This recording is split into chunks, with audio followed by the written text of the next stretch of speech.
हरे कृष्ण। ॐ अज्ञानतिमिरान्धस्य ज्ञानाञ्जनशलाकया चक्षुरुन्मीलितं येन तस्मै श्रीगुरवे नमः। श्रीचैतन्यमनोभीष्टं स्थापितं येन भूतले स्वयं रूपः कदा मह्यं ददाति स्वपदान्तिकम्।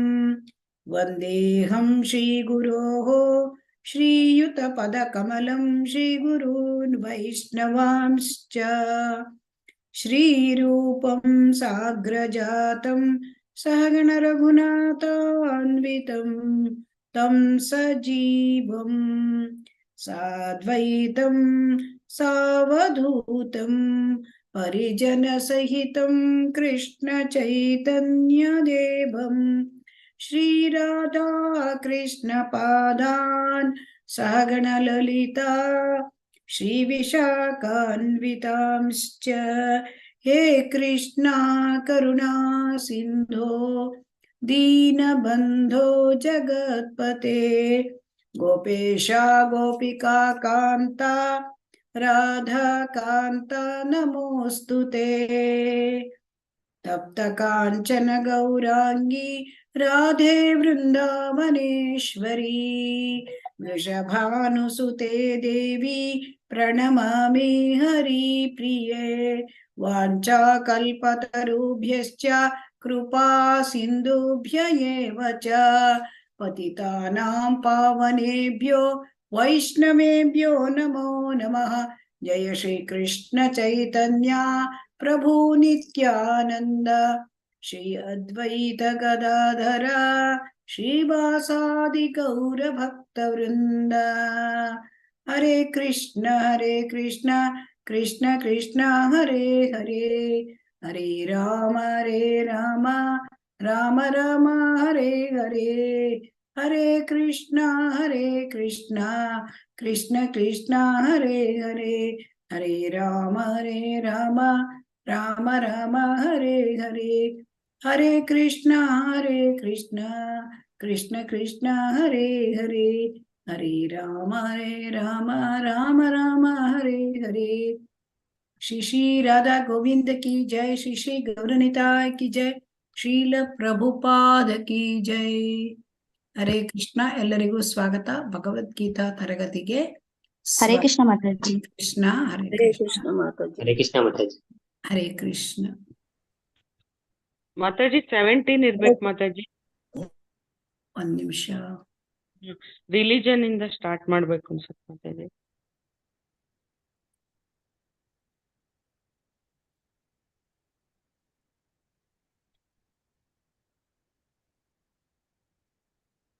ಹರೇ ಕೃಷ್ಣ.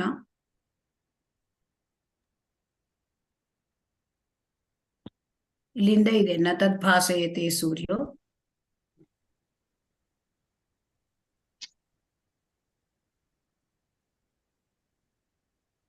ಹರೇ ಕೃಷ್ಣ.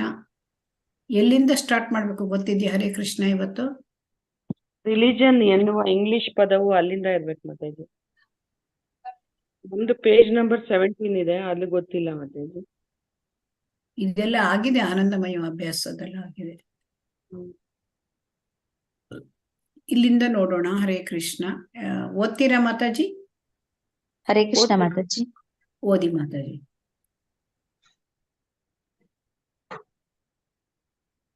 ನಾ ತದ್ ಭಾಸಯತೆ ಸೂರ್ಯೋ. ಜಯ ಶ್ರೀ ಶ್ರೀ ರಾಧಾ ಗೋವಿಂದ ಕಿ ಜಯ.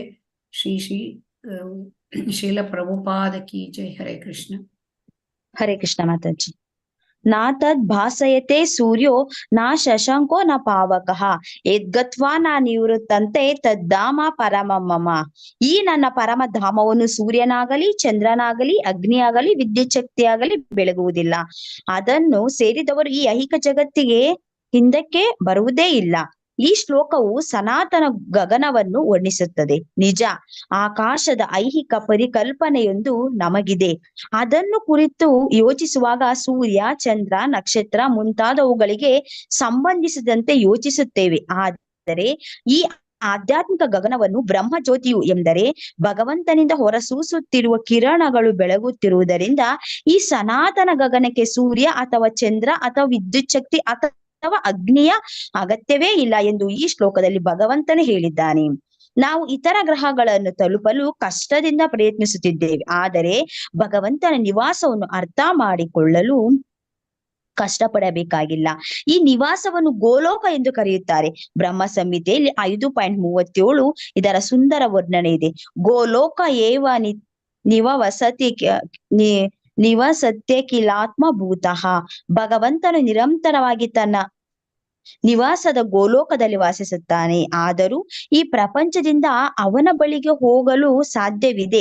ಇದಕ್ಕಾಗಿ ತನ್ನ ನಿಜ ರೂಪವಾದ ಸಚ್ಚಿತ್ ಆನಂದ ವಿಗ್ರಹವನ್ನು ತೋರಿಸಲು ಇಳಿದು ಬರುತ್ತಾನೆ. ಈ ರೂಪವನ್ನು ತೋರಿದಾಗ ಅವನು ಹೇಗೆ ಕಾಣಿಸುತ್ತಾನೆ ಎಂದು ನಾವು ಕಲ್ಪಿಸಿಕೊಳ್ಳುವ ಅಗತ್ಯವೇ ಇಲ್ಲ. ಅಂತಹ ಕಲ್ಪನೆಯ ಊಹೆಗಳಿಂದ ಪ್ರೋತ್ಸಾಹ ಕೊಡದಿರಲು ಭಗವಂತನು ಇಳಿದು ಬರುತ್ತಾನೆ ಮತ್ತು ತಾನು ಇರುವಂತೆ ಶ್ಯಾಮ ಸುಂದರನಾಗಿ ತೋರಿಸಿಕೊಳ್ಳುತ್ತಾನೆ. ಆದರೆ ದುರದೃಷ್ಟದಿಂದ ಆತನು ನಮ್ಮಲ್ಲಿ ಒಬ್ಬನಾಗಿ ಮಾನವನಂತೆ ಲೀಲೆಗಳನ್ನು ಮೆರೆಯುವುದರಿಂದ ಸಾಕಷ್ಟು ಬುದ್ಧಿ ಇಲ್ಲದವರು ಅವನನ್ನು ಹಾಸ್ಯ ಮಾಡುತ್ತಾರೆ. ಆದರೆ ಈ ಕಾರಣಕ್ಕಾಗಿ ನಾವು ಅವನು ನಮ್ಮಲ್ಲಿ ಒಬ್ಬನು ಎಂದು ಭಾವಿಸಬಾರದು. ಅವನು ಸರ್ವಶಕ್ತನಾದ್ದರಿಂದಲೇ ನಮ್ಮ ಮುಂದೆ ತನ್ನ ನಿಜ ರೂಪವನ್ನು ಮೆರೆದು ತನ್ನ ಲೀಲೆಗಳನ್ನು ತೋರುತ್ತಾನೆ. ಇವು ಅವನ ನಿವಾಸದಲ್ಲಿನ ಲೀಲೆಗಳ ಪ್ರತಿರೂಪಗಳಾಗಿರುತ್ತವೆ. ಆಧ್ಯಾತ್ಮಿಕ ಗಗನದ ಪ್ರಜ್ವಲಿಸುವ ಕಿರಣಗಳಲ್ಲಿ ಅಸಂಖ್ಯಾತ ಗ್ರಹಗಳು ತೇಲುತ್ತಿರುತ್ತವೆ. ಬ್ರಹ್ಮ ಜ್ಯೋತಿಯು ಪರಮ ನಿವಾಸವಾದ ಕೃಷ್ಣ ಲೋಕದಿಂದ ಹೊರಸೂಸುತ್ತದೆ. ಜಡ ವಸ್ತುವಿನಿಂದ ಮಾಡಲ್ಪಟ್ಟಿರುವ ಆನಂದಮಯ ಮತ್ತು ಚಿನ್ಮಯ ಗ್ರಹಗಳು ಈ ಕಿರಣಗಳಲ್ಲಿ ತೇಲುತ್ತವೆ. ಭಗವಂತನು ನಾ ತದ್ಭಾಸಯತೆ ಸೂರ್ಯೋ ನಾ ಶಶಾಂಕೋ ನ ಪಾವಕಃ ಯದ್ಗತ್ವಾ ನಾ ನಿವೃತ್ತಂತೆ ತದ್ದಾಮ ಪರಮಮ್ಮಮ ಎಂದು ಹೇಳುತ್ತಾನೆ. ಆ ಆಧ್ಯಾತ್ಮಿಕ ಗಗನವನ್ನು ಸೇರಬಲ್ಲ ಯಾರೂ ಮತ್ತೆ ಐಹಿಕ ಆಕಾಶಕ್ಕೆ ಇಳಿದು ಬರಬೇಕಾಗಿಲ್ಲ. ಚಂದ್ರನ ಮಾತಿರಲಿ, ನಾವು ಐಹಿಕ ಆಕಾಶದಲ್ಲಿ ಅತ್ಯುನ್ನತ ಗ್ರಹವಾದ ಬ್ರಹ್ಮ ಲೋಕವನ್ನೇ ತಲುಪಿದರೂ ಹುಟ್ಟು, ಸಾವು, ರೋಗ, ಮುಪ್ಪು, ಬದುಕಿನ ಇದೇ ಸ್ಥಿತಿಗಳನ್ನು ಕಾಣುತ್ತೇವೆ. ಐಹಿಕ ಅಸ್ತಿತ್ವದ ಈ 4 ತತ್ವಗಳಿಂದ ಐಹಿಕ ವಿಶ್ವದ ಯಾವ ಗ್ರಹವೂ ಹೊರತಾಗಿಲ್ಲ. ಜೀವಿಗಳು ಒಂದು ಗ್ರಹದಿಂದ ಇನ್ನೊಂದು ಗ್ರಹಕ್ಕೆ ಸಾಗುತ್ತಿರುತ್ತಾರೆ, ಆದರೆ ಯಾಂತ್ರಿಕ ಏರ್ಪಾಟಿನಿಂದ ಇಷ್ಟ ಬಂದ ಗ್ರಹಕ್ಕೆ ತಾವು ಹೋಗಬಹುದು ಎಂದೇನೂ ಅಲ್ಲ. ನಾವು ಬೇರೆ ಗ್ರಹಗಳಿಗೆ ಹೋಗಲು ಅಪೇಕ್ಷಿಸಿದರೆ ಅದಕ್ಕೊಂದು ಕ್ರಮವಿದೆ. ಅದನ್ನು ಹೀಗೆ ಹೇಳಿದೆ: ಯಾಂತಿ ದೇವ ವ್ರತ ದೇವನ್ ಪಿತೃನ್ಯಾಂತಿ ಪಿತೃರಥಃ. ನಾವು ಅಂತರ್ಗ್ರಹ ಪ್ರಯಾಣ ಮಾಡಲು ಯಾವುದೇ ಯಂತ್ರಗಳ ವ್ಯವಸ್ಥೆ ಅಗತ್ಯವಿಲ್ಲ. ಗೀತೆಯು ಉಪದೇಶಿಸುತ್ತದೆ, ಯಾಂತಿ ದೇವವ್ರತ ದೇವಾನ್. ಸೂರ್ಯ, ಚಂದ್ರ ಮತ್ತು ಉನ್ನತ ಗ್ರಹಗಳಿಗೆ ಸ್ವರ್ಗ ಲೋಕವೆಂದು ಹೆಸರು. ಗ್ರಹಗಳಲ್ಲಿ 3 ಹಂತಗಳುಂಟು: ಊರ್ಧ್ವ, ಮಧ್ವ ಮತ್ತು ಅಧೋಲೋಕಗಳು. ಭೂಮಿಯು ಮಧ್ಯ ವ್ಯವಸ್ಥೆಗೆ ಸೇರಿದೆ. ದೇವಲೋಕಕ್ಕೆ ಪ್ರಯಾಣ ಮಾಡುವುದು ಹೇಗೆ ಎಂಬುದನ್ನು ಭಗವದ್ಗೀತೆಯು ಒಂದು ಸರಳವಾದ ಸೂತ್ರದಿಂದ ತಿಳಿಸಿಕೊಡುತ್ತದೆ. ಯಾಂತಿ ದೇವವ್ರತ ದೇವನ್. ಆ ಗ್ರಹದ ಅಭಿಮಾನಿ ದೇವತೆಯನ್ನು ಪೂಜಿಸಿದರೆ ಸಾಕು. ಈ ರೀತಿಯಲ್ಲಿ ಸೂರ್ಯ, ಚಂದ್ರ ಅಥವಾ ಬೇರೆ ಯಾವುದೋ ಊರ್ಧ್ವ ಗ್ರಹಕ್ಕೆ ಹೋಗಬಹುದು. ಆದರೆ ಈ ಐಹಿಕ ಜಗತ್ತಿನಲ್ಲಿ ಯಾವುದೇ ಗ್ರಹಕ್ಕೆ ಹೋಗಬೇಕೆಂದು ಭಗವದ್ಗೀತೆಯು ನಮಗೆ ಉಪದೇಶ ಮಾಡುವುದಿಲ್ಲ. ಏಕೆಂದರೆ ಯಾವುದಾದರೂ ಯಾಂತ್ರಿಕ ಸಾಧನದಿಂದ 40,000 ವರ್ಷ ಪ್ರಯಾಣ ಮಾಡಿ ಅಷ್ಟು ದೀರ್ಘಕಾಲ ಯಾರು ಬದುಕಿರ್ತಾರೆ? ಅತ್ಯುನ್ನತ ಗ್ರಹವಾದ ಬ್ರಹ್ಮಲೋಕಕ್ಕೆ ಹೋದರೂ ಐಹಿಕ ಕ್ಲೇಶಗಳಾದ ಹುಟ್ಟು, ಸಾವು, ರೋಗ ಮತ್ತು ಮುಪ್ಪುಗಳನ್ನು ಅಲ್ಲಿ ಕಾಣುತ್ತೇವೆ. ಆದರೆ ಪರಮ ಲೋಕವಾದ ಕೃಷ್ಣ ಲೋಕವಾಗಲಿ ಆಧ್ಯಾತ್ಮಿಕ ಗಗನದಲ್ಲಿರುವ ಬೇರೆ ಯಾವುದೇ ಗ್ರಹವನ್ನಾಗಲಿ ತಲುಪಲು ಬಯಸುವ ಮನುಷ್ಯನು ಅಲ್ಲಿ ಈ ಐಹಿಕ ಕ್ಲೇಶಗಳನ್ನು ಕಾಣುವುದಿಲ್ಲ. ಆಧ್ಯಾತ್ಮಿಕ ಗಗನದಲ್ಲಿ ಇರುವ ಗ್ರಹಗಳಲ್ಲಿ ಗೋಲೋಕ ವೃಂದಾವನ ಎನ್ನುವ ಪರಮ ಗ್ರಹವಿದೆ. ಇದು ಮೂಲ ದೇವೋತ್ತಮ ಪರಮ ಪುರುಷನಾದ ಶ್ರೀ ಕೃಷ್ಣನ ಆವಾಸ ಮೂಲ ಗ್ರಹ. ಈ ಎಲ್ಲಾ ವಿಷಯಗಳನ್ನು ಭಗವದ್ಗೀತೆ ತಿಳಿಸಿಕೊಡುತ್ತದೆ. ಈ ತಿಳುವಳಿಕೆಯ ಮೂಲಕ ಈ ಐಹಿಕ ಜಗತ್ತನ್ನು ಬಿಟ್ಟು ಆಧ್ಯಾತ್ಮಿಕ ಗಗನದಲ್ಲಿ ನಿಜವಾಗಿಯೂ ಆನಂದಮಯವಾದ ಬದುಕನ್ನು ಪ್ರಾರಂಭಿಸುವುದು ಹೇಗೆ ಎನ್ನುವ ಮಾಹಿತಿಯನ್ನು ಅದು ನಮಗೆ ಕೊಟ್ಟಿದೆ.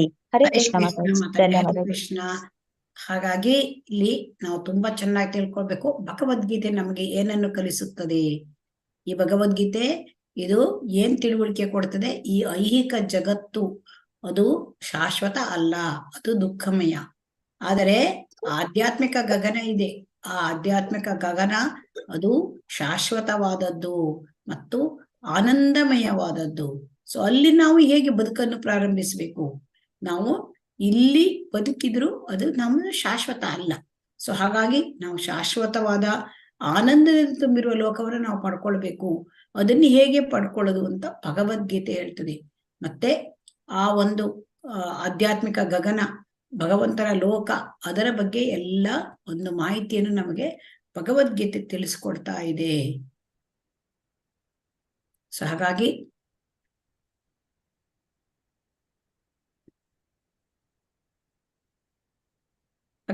ಇಲ್ಲಿ ನಾವು ಭಗವಂತನನ್ನೇ, ಯಾಕೆ ಕೃಷ್ಣನನ್ನೇ ಪೂಜೆ ಮಾಡಬೇಕು ಎಂದ್ರೆ, ನಾವು ನಮ್ಮ ಗುರಿ, ಕಡೆಯ ಗುರಿ ಭಗವಂತನ ನಿವಾಸಕ್ಕೆ ಹಿಂತಿರುಗುವುದು. ಯಾಕೆಂತಂದ್ರೆ ಭಗವಂತನ ನಿವಾಸಕ್ಕೆ ಹೋದರೆ ನಮಗೆ ಮತ್ತೆ ಅಲ್ಲಿಂದ ಹಿಂದೆ ಬರಬೇಕಾಗಿದ್ದು ಇಲ್ಲ. ಸೊ ಆದರೆ ಬೇರೆ ಯಾವ ಲೋಕ ಸೇರಿದ್ರೆ ನಮ್ಗೆ ಹಿಂದೆ ಬರಬೇಕಾಗತ್ತೆ. ಸೊ ಹಾಗಾಗಿ ಇಲ್ಲಿ ನಾವು ತಿಳ್ಕೊಳ್ಬೇಕು ಭಗವಂತನ ಲೋಕದ ಎಲ್ಲ ವರ್ಣನೆಗಳು.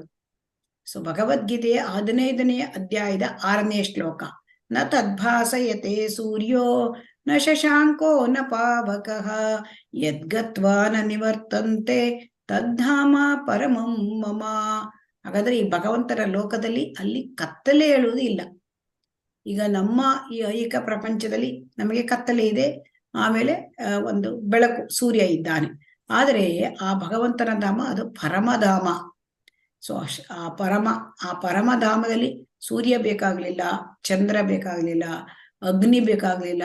ನಮ್ಮ ಹಾಗೆ ಈಗ ರಾತ್ರಿ ಕತ್ತಲೆ, ಸೊ ಹಾಗಾಗಿ ವಿದ್ಯುತ್ ಶಕ್ತಿ ಬೇಕು ನಮ್ಗೆ. ಅಲ್ಲಿ ಅದು ಯಾವುದರ ಅವಶ್ಯಕತೆನೂ ಇಲ್ಲ, ಯಾಕೆಂದ್ರೆ ಕತ್ತಲೆಯೇ ಇಲ್ಲ ಅಲ್ಲಿ. ಸೊ ಹಾಗಾಗಿ ಅಲ್ಲಿ ಹೇಗೆ ಬೆಳಕು ಬರುತ್ತೆ ಅಂದ್ರೆ, ಅದು ಕೃಷ್ಣನ ಆ ಒಂದು ಭಗವಾನ್ ಕೃಷ್ಣನ ಆ ಮೈಯಿಂದ ಸ್ಫುರಣ ಆಗತ್ತೆ ಬೆಳಕು. ಸೊ ಅದು ಭಗವಂತನಿಂದ ಹೊರಸೂಸ್ತಕ್ಕಂಥ ಇಂಥ ಬೆಳಕಿಗೆ ಬ್ರಹ್ಮಜ್ಯೋತಿ ಕಿರಣಗಳು ಅಂತ ಕರೀತಾರೆ. ಸೊ ಆ ಬ್ರಹ್ಮಜ್ಯೋತಿ ಕಿರಣ ಇರುವಾಗ ಬೇರೆ ಯಾವುದರ ಅವಶ್ಯಕತೆನೂ ಕೂಡ ಅಲ್ಲಿ ಇರೋದಿಲ್ಲ. ಅಲ್ಲಿ ಅಗ್ನಿಯ ಅವಶ್ಯಕತೆಯೂ ಇಲ್ಲ, ಎಲೆಕ್ಟ್ರಿಸಿಟಿ, ವಿದ್ಯುತ್ ಶಕ್ತಿ ಇಲ್ವ. ಸೊ ಹಾಗಾಗಿ ಅಲ್ಲಿ ನಮಗೆ ಯಾವಾಗಲೂ ಅಂದ್ರೆ ಕತ್ತಲೆ ಆಗತ್ತೆ, ಲೈಟ್ ಕರೆಂಟ್ ಬೇಕು, ಇಂಥದ್ದು ಏನೂ ಇಲ್ಲ. ಸೊ ಹಾಗಾಗಿ ಆ ಲೋಕ, ಭಗವಂತನ ಲೋಕ ಬೆಳಕು, ಯಾವಾಗಲೂ ಕೂಡ ಬೆಳಕಾಗಿಯೇ ಇರ್ತದೆ. ಸೊ ಹಾಗಾಗಿ ಅಲ್ಲಿ ಕತ್ತಲೆ ಹೇಳುವುದು ಯಾವತ್ತೂ ಇಲ್ಲ. ನಮಗೆ ಏನಾಗತ್ತೆ, ಐಹಿಕ ಲೋಕದಲ್ಲಿ ನಾವಿದ್ದೇವೆ. ಸೊ ಹಾಗಾಗಿ ನಾವು ಮತ್ತೊಂದು ಗ್ರಹಕ್ಕೆ ಹೋಗ್ಬೇಕು, ಬಹಳ ಕಷ್ಟಪಟ್ಟು ವಿಜ್ಞಾನಿಗಳು ಹೇಳ್ತಾರೆ. ಈಗ ಚಂದ್ರ ಗ್ರಹಕ್ಕೆ ಒಂದು ಸ್ಪೇಸ್ ಶಿಪ್ ಕಳಿಸಿದ್ದಾರೆ ಅಂತ ಹೇಳ್ತಾರೆ. ಎಷ್ಟೋ ಕೋಟಿ ರೂಪಾಯಿ ಖರ್ಚು ಮಾಡಿ, ಎಷ್ಟೋ ವರ್ಷಗಳ ಪ್ರಯತ್ನ ಮಾಡಿ ಈಗ ಇದು ಮಾಡಿದ್ದಾರೆ. ಹಾಗೆ ಇಲ್ಲಿ ತುಂಬಾ ಕಷ್ಟಪಡ್ತೇವೆ. ಆದರೆ ಈ ಭಗವಂತನ ಅವರೇನು ಅಲ್ಲಿ ಏನ್ ಮಾಡ್ತಾರೆ, ಅಲ್ಲಿ ಹೇಗಿದೆ ಅಂತ ತಿಳ್ಕೊಳ್ಳಿಕ್ಕ ಕಷ್ಟಪಡ್ತಾರೆ ಆ ಗ್ರಹದ ವಿಚಾರವಾಗಿ. ಆದ್ರೆ ಇಲ್ಲಿ ಭಗವಂತನ ನಿವಾಸವನ್ನು ಅರ್ಥ ಮಾಡ್ಕೊಳ್ಳಿಕ್ಕೆ ಕಷ್ಟಪಡಲೇಬೇಕಾಗಿಲ್ಲ. ಭಗವಂತನ ನಿವಾಸ ಯಾಕೆ ಅಂತಂದ್ರೆ ಬ್ರಹ್ಮ ಸಂಹಿತೆ ನಮಗೆ ಇದರ ವರ್ಣನೆ ಇದೆ. ನಮಗೆ ಆಲ್ರೆಡಿ ಬ್ರಹ್ಮ ಇದರ ಬಗ್ಗೆ ವಿವರಣೆ ಕೊಟ್ಟಿದ್ದಾನೆ. ಸೊ ಹಾಗಾಗಿ ಆ ಲೋಕದ ಒಂದು ವಿವರಣೆಯನ್ನು ನಾವು ನೋಡೋಣ. ಭಗವಂತ ಶ್ರೀಕೃಷ್ಣನ ಲೋಕ ಅದು ಗೋಲೋಕ ವೃಂದಾವನ. ಸೊ ಆ ಗೋಲೋಕ ಏವ ನಿವಸತಿ ಅಖಿಲಾತ್ಮಭೂತಃ. ಸೊ ಭಗವಂತ ಅವನು ನಿತ್ಯ ನಿರಂತರವಾದ ಆ ಗೋಲೋಕದಲ್ಲಿ ವಾಸ ಮಾಡ್ತಾನೆ. ನಿತ್ಯ ನಿರಂತರ ಅಂದ್ರೆ ಶಾಶ್ವತವಾದ ಲೋಕ, ಯಾವಾಗಲೂ ಇರ್ತದೆ ಆ ಲೋಕ, ಅದಕ್ಕೆ ನಾಶ ಎಂಬುದು ಇಲ್ಲ. ಸೊ ಅದರಿಂದ ಆ ಲೋಕಕ್ಕೆ, ಭಗವಂತನ ಲೋಕ, ಅಲ್ಲಿಗೆ ನಾವು ಈ ಐಹಿಕ ಪ್ರಪಂಚದಿಂದ ಹೋಗ್ಬಹುದು. ಸೊ ಹೇಗೆ ಹೋಗ್ಬೇಕು ಅಂತ ಇಲ್ಲಿ ಹೇಳ್ತಾರೆ. ಸೊ ಹಾಗಾಗಿ ನಮಗೆ ಅಲ್ಲಿ ಕಲ್ಪನೆ ಮಾಡ್ತಕ್ಕಂಥ ಅವಶ್ಯಕತೆ ಇಲ್ಲ. ಅವನ ರೂಪ ಸತ್ಚಿತ್ ಮತ್ತು ಆನಂದ ವಿಗ್ರಹ, ಸಚ್ಚಿದಾನಂದ ವಿಗ್ರಹ. ಸೊ ಅವನು ಹೇಗೆ ಕಾಣ್ತಾನೆ ಸಚ್ಚಿದಾನಂದ ವಿಗ್ರಹದಲ್ಲಿ, ಇದೆಲ್ಲ ಕಲ್ಪನೆ ಮಾಡುವ ಅಗತ್ಯವೇ ಇಲ್ಲ. ಯಾಕೆ ಅಂತಂದ್ರೆ ಭಗವಂತ ಪ್ರತ್ಯಕ್ಷವಾಗಿ ಇಲ್ಲಿ ಬರ್ತಾನೆ. ಹೇಗೆ ಇಲ್ಲಿ ಅವನು ಅವತಾರ ತಗೊಂಡು ಬರ್ತಾನೆ. ಸೊ ತಾನು ಇರುವಂತೆಯೇ ಶ್ಯಾಮ ಸುಂದರನಾಗಿ ಅವನು ಕೃಷ್ಣನಾಗಿ ಬಂದಿದ್ದಾನೆ. ಸೊ ಆದ್ದರಿಂದ ನಾವೇನ್ ತಿಳ್ಕೊಳ್ತೇವೆ, ನಮಗೆ ಅಷ್ಟೊಂದು ಜ್ಞಾನ ಇಲ್ಲ, ಅಜ್ಞಾನಿಗಳು, ಸಾಕಷ್ಟು ಬುದ್ಧಿಶಕ್ತಿ ಇಲ್ಲ ಅವನನ್ನು. ಸೊ ಹಾಗಾಗಿ ಏನ್ ತಿಳಿತೇವೆ ನಾವು, ಮಾನವ ನಮ್ಮ ಹಾಗೆ ಮತ್ತೊಬ್ಬ ಮಾನವ ಕೃಷ್ಣ ಅಂತ ತಿಳ್ಕೊಂಡ್ಬಿಡ್ತೇವೆ. ಆದ್ರೆ ಅದು ನಮ್ಮ ದುರದೃಷ್ಟ. ಅವನು ಎಷ್ಟು ಲೀಲೆಗಳನ್ನು ಮೆರೆದಿದ್ದಾನೆ. ಸೊ ಹಾಗಾಗಿ ಅಲ್ಲಿ ಅವನು ಆ ಅತಿಮಾನುಷ ಆ ಲೀಲೆಗಳನ್ನು, ಕಾರ್ಯಗಳನ್ನು ಮಾಡಿ ತೋರಿಸಿದ್ದಾನೆ. ಸೊ ಹಾಗಾಗಿ ಅವನನ್ನು ನಾವು ಭಗವಂತ ಅಂದ್ರೆ ಅವನು ಮನುಷ್ಯ ಅಲ್ಲ, ಭಗವಂತ. ಅವನ ದೇಹ ಸಚ್ಚಿದಾನಂದ ವಿಗ್ರಹ. ಸೊ ಇದಂತ ನಮಗೆ ಬ್ರಹ್ಮ ಸಂಹಿತೆಯಲ್ಲಿ ಹೇಳಿದೆ. ಸೊ ಅದರಿಂದ ಅವನ ಆ ಆ ಬ್ರಹ್ಮಜ್ಯೋತಿ ಕಿರಣ ಅಲ್ಲಿಂದ ಬರ್ತದೆ ಅವನ ಶರೀರದಿಂದ. ಸೊ ಆ ಕಿರಣ, ಬ್ರಹ್ಮಜ್ಯೋತಿ ಕಿರಣದಲ್ಲಿ ಅಸಂಖ್ಯಾತ ಗ್ರಹಗಳು ತೇಲುತ್ತಿರುತ್ತವೆ. ಅದು ವೈಕುಂಠ ಧಾಮ. ಸೊ ವೈಕುಂಠ ಧಾಮದಲ್ಲಿ ಅತಿ ಎತ್ತರವಾದ ಗಗನ, ಅದು ಗೋಲೋಕ ವೃಂದಾವನ. ಈಗ ವೈಕುಂಠ ಧಾಮ ಎಲ್ಲಿರುತ್ತದೆ ಅಂತಂದ್ರೆ ಅದು ಆ ಬ್ರಹ್ಮಜ್ಯೋತಿ ಕಿರಣದಲ್ಲಿ ತೇಲಾಡ್ತಾ ಇರ್ತದೆ, ಅನೇಕ ಅಸಂಖ್ಯಾತ ಗ್ರಹಗಳು. ಸೊ ಅವೆಲ್ಲವೂ ಕೂಡ ಈ ಎಲ್ಲ ಗ್ರಹಗಳು ಕೂಡ ಆನಂದಮಯ ಮತ್ತು ಚಿನ್ಮಯ. ಚಿನ್ಮಯ ಅಂದ್ರೆ ಶಾಶ್ವತವಾದದ್ದು, ಆನಂದಮಯ, ಆನಂದದಿಂದ ಕೂಡಿರತಕ್ಕಂತಹ ಎಲ್ಲ ಗ್ರಹಗಳಲ್ಲಿ ಆನಂದಮಯ ಮತ್ತು ಶಾಶ್ವತ. ಅನೇಕ ಅಸಂಖ್ಯಾತ ಗ್ರಹಗಳಿವೆ. ವೈಕುಂಠ ಲೋಕ ಅಂದ್ರೆ ಒಂದೇ ಅಲ್ಲ, ಅಲ್ಲಿ ಅನೇಕ ಗ್ರಹಗಳಿವೆ.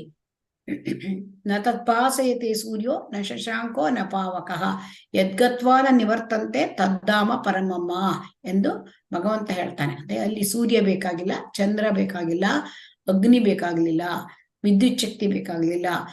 ಅಲ್ಲಿ ಹೋದರೆ, ಆ ಗ್ರಹಗಳಿಗೆ ಹೋದರೆ, ಆ ವೈಕುಂಠ ಧಾಮಕ್ಕೆ ಹೋದರೆ, ಭಗವಂತನ ಆಧ್ಯಾತ್ಮಿಕ ಲೋಕಕ್ಕೆ ಹೋದ್ರೆ ಅಲ್ಲಿಂದ ನಮ್ಗೆ ತಿರುಗಿ ಬರ್ಬೇಕಾಗಿಲ್ಲ.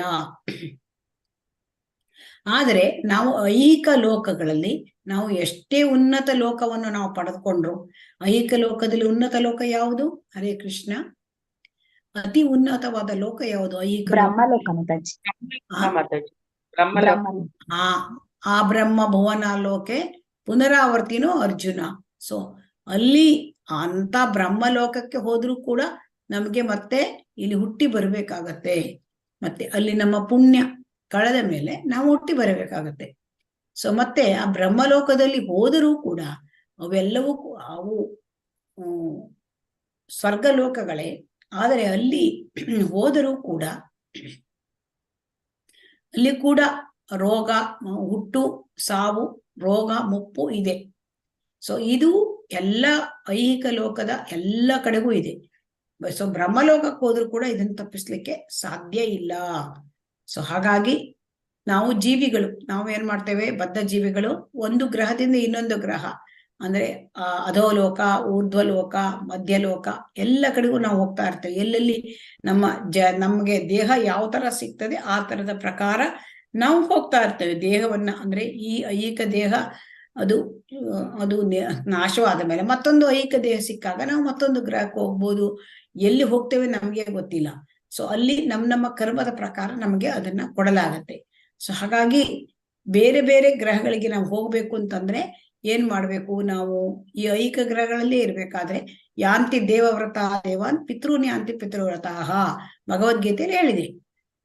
ನಮ್ಗೇನು ಈ ಪ್ರವಾಸ ಮಾಡ್ಲಿಕ್ಕೆ ನಮಗೆ ಉನ್ನತ ಲೋಕಗಳಿಗೆ ಹೋಗ್ಬೇಕು ಅಂದ್ರೆ ಸೂರ್ಯ ದೇವರ ಸೂರ್ಯ ಚಂದ್ರ ಅದನ್ನೆಲ್ಲ ಏನ್ ಮಾಡ್ಬೇಕು, ಅಂತ ಲೋಕಗಳು ಹೋಗ್ಬೇಕು ಅಂತಿದ್ರೆ ನಮಗೆ ಭಗವದ್ಗೀತೆಯ ಸರಳ ಸೂತ್ರ ಯಾಂತಿ ದೇವವ್ರತ ದೇವಾನ್, ಆ ಗ್ರಹದ ಅಭಿಮಾನಿ ದೇವತೆಯನ್ನ ನಾವು ಪೂಜಿಸಬೇಕು. ಆದರೆ ಇಲ್ಲಿ ನೋಡಿ, ಸೂರ್ಯ ಲೋಕಕ್ಕೆ ಹೋಗ್ಬೇಕು ಅಂದ್ರೆ ಸೂರ್ಯನ ಪೂಜಿಸ್ಬೇಕು, ಚಂದ್ರ ಲೋಕಕ್ಕೆ ಹೋಗ್ಬೇಕಂದ್ರೆ ಚಂದ್ರನನ್ನ ಪೂಜಿಸಬೇಕು, ಅಭಿಮಾನಿ ದೇವತೆಯನ್ನ ನಾವು ಪೂಜೆ ಮಾಡ್ಬೇಕು. ಆದರೆ ಭಗವದ್ಗೀತೆ ಏನ್ ಹೇಳ್ತದೆ, ಇದು ಯಾವ ಐಹಿಕ ಗ್ರಹಕ್ಕೆ ಹೋಗ್ಬೇಕು ಅಂತ ಭಗವದ್ಗೀತೆ ನಮಗೆ ಉಪದೇಶ ಮಾಡೋದಿಲ್ಲ. ಸೊ ಇದೆಲ್ಲ ಐಹಿಕ ಲೋಕಗಳು ಕೂಡ ಶಾಶ್ವತ ಅಲ್ಲ, ಅವೆಲ್ಲವೂ ಐಹಿಕ. ಸೊ ಆದ್ದರಿಂದ ಭಗವದ್ಗೀತೆ ಏನ್ ಹೇಳ್ತದೆ, ನಮಗೆ ಇದು ಐಹಿಕ ಜಗತ್ತಿಗೆ ಹೋಗ್ಬೇಕು ಅಂತ ಅದು ಉಪದೇಶ ಮಾಡೋದಿಲ್ಲ. ಸೊ ಹಾಗಾಗಿ ಯಾಕೆ ಉಪದೇಶ ಮಾಡೋದಿಲ್ಲ ಅಂದ್ರೆ, ನಾವು ಯಾವುದೇ ಒಂದು ಯಾಂತ್ರಿಕ ಉಪಕರಣ ತಕೊಳ್ಬಹುದು, ಅಂದ್ರೆ ಎಲ್ಲ ಈ ಸ್ಯಾಟಲೈಟ್ಸ್, ಸ್ಪೇಸ್ ಕ್ರಾಫ್ಟ್ಸ್, ಅದರಿಂದ ನಾವು 40,000 ವರ್ಷ ಪ್ರಯಾಣ ಮಾಡಿದರೆ ಆವಾಗ ನಮಗೆ ಬ್ರಹ್ಮಲೋಕ ಸಿಕ್ಕತ್ತೆ. ಸೊ ಬ್ರಹ್ಮಲೋಕಕ್ಕೆ ಹೋಗ್ಲಿಕ್ಕೆ ಎಷ್ಟು ವರ್ಷ ಬೇಕು ಸ್ಪೇಸ್ ಕ್ರಾಫ್ಟ್ ಅಲ್ಲಿ? ಹರೇ ಕೃಷ್ಣ. ಬ್ರಹ್ಮಲೋಕಕ್ಕೆ ಹೋಗ್ಲಿಕ್ಕೆ ಎಷ್ಟು ವರ್ಷ ಬೇಕು? 40,000 ವರ್ಷ. ಅದರಲ್ಲಿ ಯಾರಾದ್ರೂ 40,000 ವರ್ಷ ಇರ್ಲಿಕ್ಕೆ ಸಾಧ್ಯವಾ? ಇಲ್ಲ ಮಾತಾಜಿ. ಮತ್ತೆ ಅಲ್ಲಿ ಹೋದ್ರೂ ಏನು, ಅಲ್ಲಿ ಹೋದ್ರೂ ಕೂಡ ಅಲ್ಲಿ ಹುಟ್ಟು, ಸಾವು, ರೋಗ, ಮುಪ್ಪು ಇದೆ. ಸೊ ಹಾಗಾಗಿ ಭಗವದ್ಗೀತೆ ನಮಗೆ ಏನ್ ಹೇಳುತ್ತೆ, ನಾವು ಭಗವಂತನ ಧಾಮಕ್ಕೆ ಹೋಗಬೇಕು, ಮರಳಿ ದೇವೋತ್ತಮನಡಿಗೆ ಹೋಗಬೇಕು ಎಂದು ನಮಗೆ ಭಗವದ್ಗೀತೆ ಬೋಧಿಸುತ್ತದೆ. ಭಗವದ್ಗೀತೆ ನೀವು ಸ್ವರ್ಗ ಲೋಕಕ್ಕೆ ಹೋಗಿ ಐಹಿಕ ಲೋಕದಲ್ಲಿ ಉನ್ನತವಾದ ಲೋಕಕ್ಕೆ ಹೋಗಿ ಹೀಗೇನಾದ್ರೂ ಬೋಧಿಸುತ್ತಾ? ಇಲ್ಲ ಇಲ್ಲ ಮಾತಾಜಿ. ಆ ಯಾಕೆ ಅದು ಬೋಧಿಸುತ್ತೆ ಅಂದ್ರೆ ಅದು ಐಹಿಕ ಲೋಕಗಳಿಗೆ ಎಷ್ಟು ಉನ್ನತ ಲೋಕಕ್ಕೆ ಹೋದ್ರೂ ಕೂಡ ಅಲ್ಲಿ ಹುಟ್ಟು ಸಾವು ರೋಗ ಮುಪ್ಪು ಇದೆ. ಆದರೆ ಭಗವದ್ಗೀತೆ ಏನ್ ಹೇಳೋದು, ಭಗವಂತನ ಧಾಮಕ್ಕೆ ಹೋಗ್ಬೇಕು. ಯಾಕೆ ಭಗವಂತನ ಧಾಮಕ್ಕೆ ಹೋಗ್ಬೇಕು? ಅಲ್ಲಿ ಹುಟ್ಟು ಸಾವು ಮುಪ್ಪು ರೋಗ ಇವು ಐಹಿಕ ಕ್ಲೇಶಗಳು, ಅಂದ್ರೆ ಇವು ಮೂಲ ಐಹಿಕ ಕ್ಲೇಶಗಳು. ಆಮೇಲೆ ಬರ್ತಕ್ಕಂಥದ್ದು ಎರಡನೇ ಐಹಿಕ ಕ್ಲೇಶಗಳು ಅಂದ್ರೆ ಆದಿಭೌತಿಕ, ಆದಿದೈವಿಕ, ಆಧ್ಯಾತ್ಮಿಕ. ಸೊ ಈ ಯಾವ ಕ್ಲೇಶವು ಆ ವೈಕುಂಠ ಲೋಕಗಳಲ್ಲಿ ಇಲ್ಲ. ಸೊ ಹಾಗಾಗಿ ಭಗವಂತನ ಧಾಮ ಅಲ್ಲಿ ಯಾವ ಕ್ಲೇಶವೂ ಇಲ್ಲ. ಮತ್ತೆ ಅದು ಶಾಶ್ವತವಾದದ್ದು ಹಾಗೂ ಆನಂದಮಯವಾದದ್ದು. ಸೊ ಆದ್ದರಿಂದ ಅಲ್ಲಿ ಹೋಗ್ಬೇಕು ನಾವು. ನಮ್ಮ ಗುರಿ ಆಧ್ಯಾತ್ಮಿಕ ಗಗನ, ಇದು ಭಗವಂತನ ಲೋಕಕ್ಕೆ ಹೋಗ್ಬೇಕು. ಈಗಂತ ಭಗವದ್ಗೀತೆ ನಮಗೆ ಬೋಧನೆ ಮಾಡುತ್ತೆ. ಸೊ ಆದ್ದರಿಂದ ನಮಗೆ ಭಗವಂತನ ಲೋಕಕ್ಕೆ ಹೋಗಬೇಕು. ಅದಕ್ಕೆ ಹೋಗ್ಬೇಕಾದ್ರೆ ಏನ್ ಮಾಡ್ಬೇಕು? ನಾವು ಭಗವಂತನ ಆರಾಧನೆಯನ್ನು ಮಾಡಬೇಕು, ಭಕ್ತಿ ಸೇವೆಯನ್ನು ಮಾಡಬೇಕು. ಹಾಗಾಗಿ ಇಲ್ಲಿ ಐಹಿಕ ಕ್ಲೇಶಗಳಿಲ್ಲದ ಜಾಗ ವೈಕುಂಠ ಲೋಕ. ಆಧ್ಯಾತ್ಮಿಕ ಗ್ರಹಗಳಲ್ಲಿ ಅತ್ಯುನ್ನತವಾದ ಗ್ರಹ ಗೋಲೋಕ ವೃಂದಾವನ. ಸೊ ಹಾಗಾಗಿ ಈ ಗೋಲೋಕ ವೃಂದಾವನದಲ್ಲಿ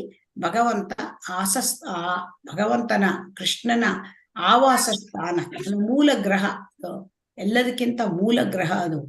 ಸೊ ಅಲ್ಲಿ ಹೋಗ್ಬೇಕು ಅಂತ ಈ ಎಲ್ಲ ವಿಷಯಗಳನ್ನು ಭಗವದ್ಗೀತೆ ನಮಗೆ ತಿಳಿಸಿಕೊಡುತ್ತದೆ. ಸೊ ಈ ತಿಳುವಳಿಕೆಯ ಮೂಲಕ ನಾವು ಐಹಿಕ ಜಗತ್ತನ್ನು ಬಿಟ್ಟು ಆಧ್ಯಾತ್ಮಿಕ ಗಗನದಲ್ಲಿ ನಿಜವಾದ ಆನಂದಮಯ ಬದುಕನ್ನು ಪ್ರಾರಂಭಿಸಬೇಕು. ಈ ಭಗವದ್ಗೀತೆ ನಮ್ಗೆ ಏನ್ ಹೇಳುತ್ತೆ? ಐಹಿಕ ಜಗತ್ತು ದುಃಖಾಲಯ, ಶಾಶ್ವತ. ಸೊ ಹಾಗಾಗಿ ಐಹಿಕ ಜಗತ್ತಿನಲ್ಲಿ ನಾವು ದೇಹತ್ಯಾಗ ಮಾಡಿ ಐಹಿಕ ಜಗತ್ತನ್ನ ಬಿಟ್ಟಾಗ ನಮ್ಗೆ ಭಗವಂತನ ಲೋಕಕ್ಕೆ ಮರಳಿ ಹೋಗ್ಬೇಕು ಅಂತ ಹೇಳುತ್ತೆ. ಅಲ್ಲಿ ಏನ್ ಮಾಡ್ಬೇಕು? ನಾವು ಮೂಲ ಬದುಕು ಭಗವಂತನ ಲೋಕದಲ್ಲಿ ಏನು? ಭಗವಂತನ ಲೋಕದಲ್ಲಿ ಆಧ್ಯಾತ್ಮಿಕ ಶರೀರವನ್ನು ಪಡ್ಕೊಂಡು ಅಲ್ಲಿ ಭಗವಂತನ ಸೇವೆ ಮಾಡಬೇಕು ಅಂತ, ಅಲ್ಲಿ ನಿಜವಾದ ಆನಂದಮಯ, ಶಾಶ್ವತ ಆನಂದಮಯ ಬದುಕು ಅಲ್ಲಿ ಆರಂಭಿಸ್ಬೇಕು ಅಂತ ಭಗವದ್ಗೀತೆ ನಮ್ಗೆ ಉಪದೇಶ ಕೊಟ್ಟಿದೆ. ಹರೇ ಕೃಷ್ಣ. ನೆಕ್ಸ್ಟ್ ಯಾರು ಓದ್ತೀರಿ? ಓದ್ಲಾ ಮಾತಾಜಿ? ಓದಿ. ಹರೇ ಕೃಷ್ಣ. ಭಗವದ್ಗೀತೆಯ 15ನೇ ಅಧ್ಯಾಯದಲ್ಲಿ ಐಹಿಕ ಪ್ರಪಂಚದ ನಿಜವಾದ ಚಿತ್ರವನ್ನು ಕೊಟ್ಟಿದೆ. ಅಲ್ಲಿ ಹೀಗೆ ಹೇಳಿದೆ: ಊರ್ಧ್ವ ಮೂಲಂ ಅಧಃ ಶಾಖಂ ಅಶ್ವತ್ಥಂ ಪುರವ್ಯಯಂ ಛಂದಾಂಸಿ ಯಸ್ಯ ಪರ್ಣಾನಿ ಯಸ್ತಂ ವೇದ ಸ ವೇದವೇದ್.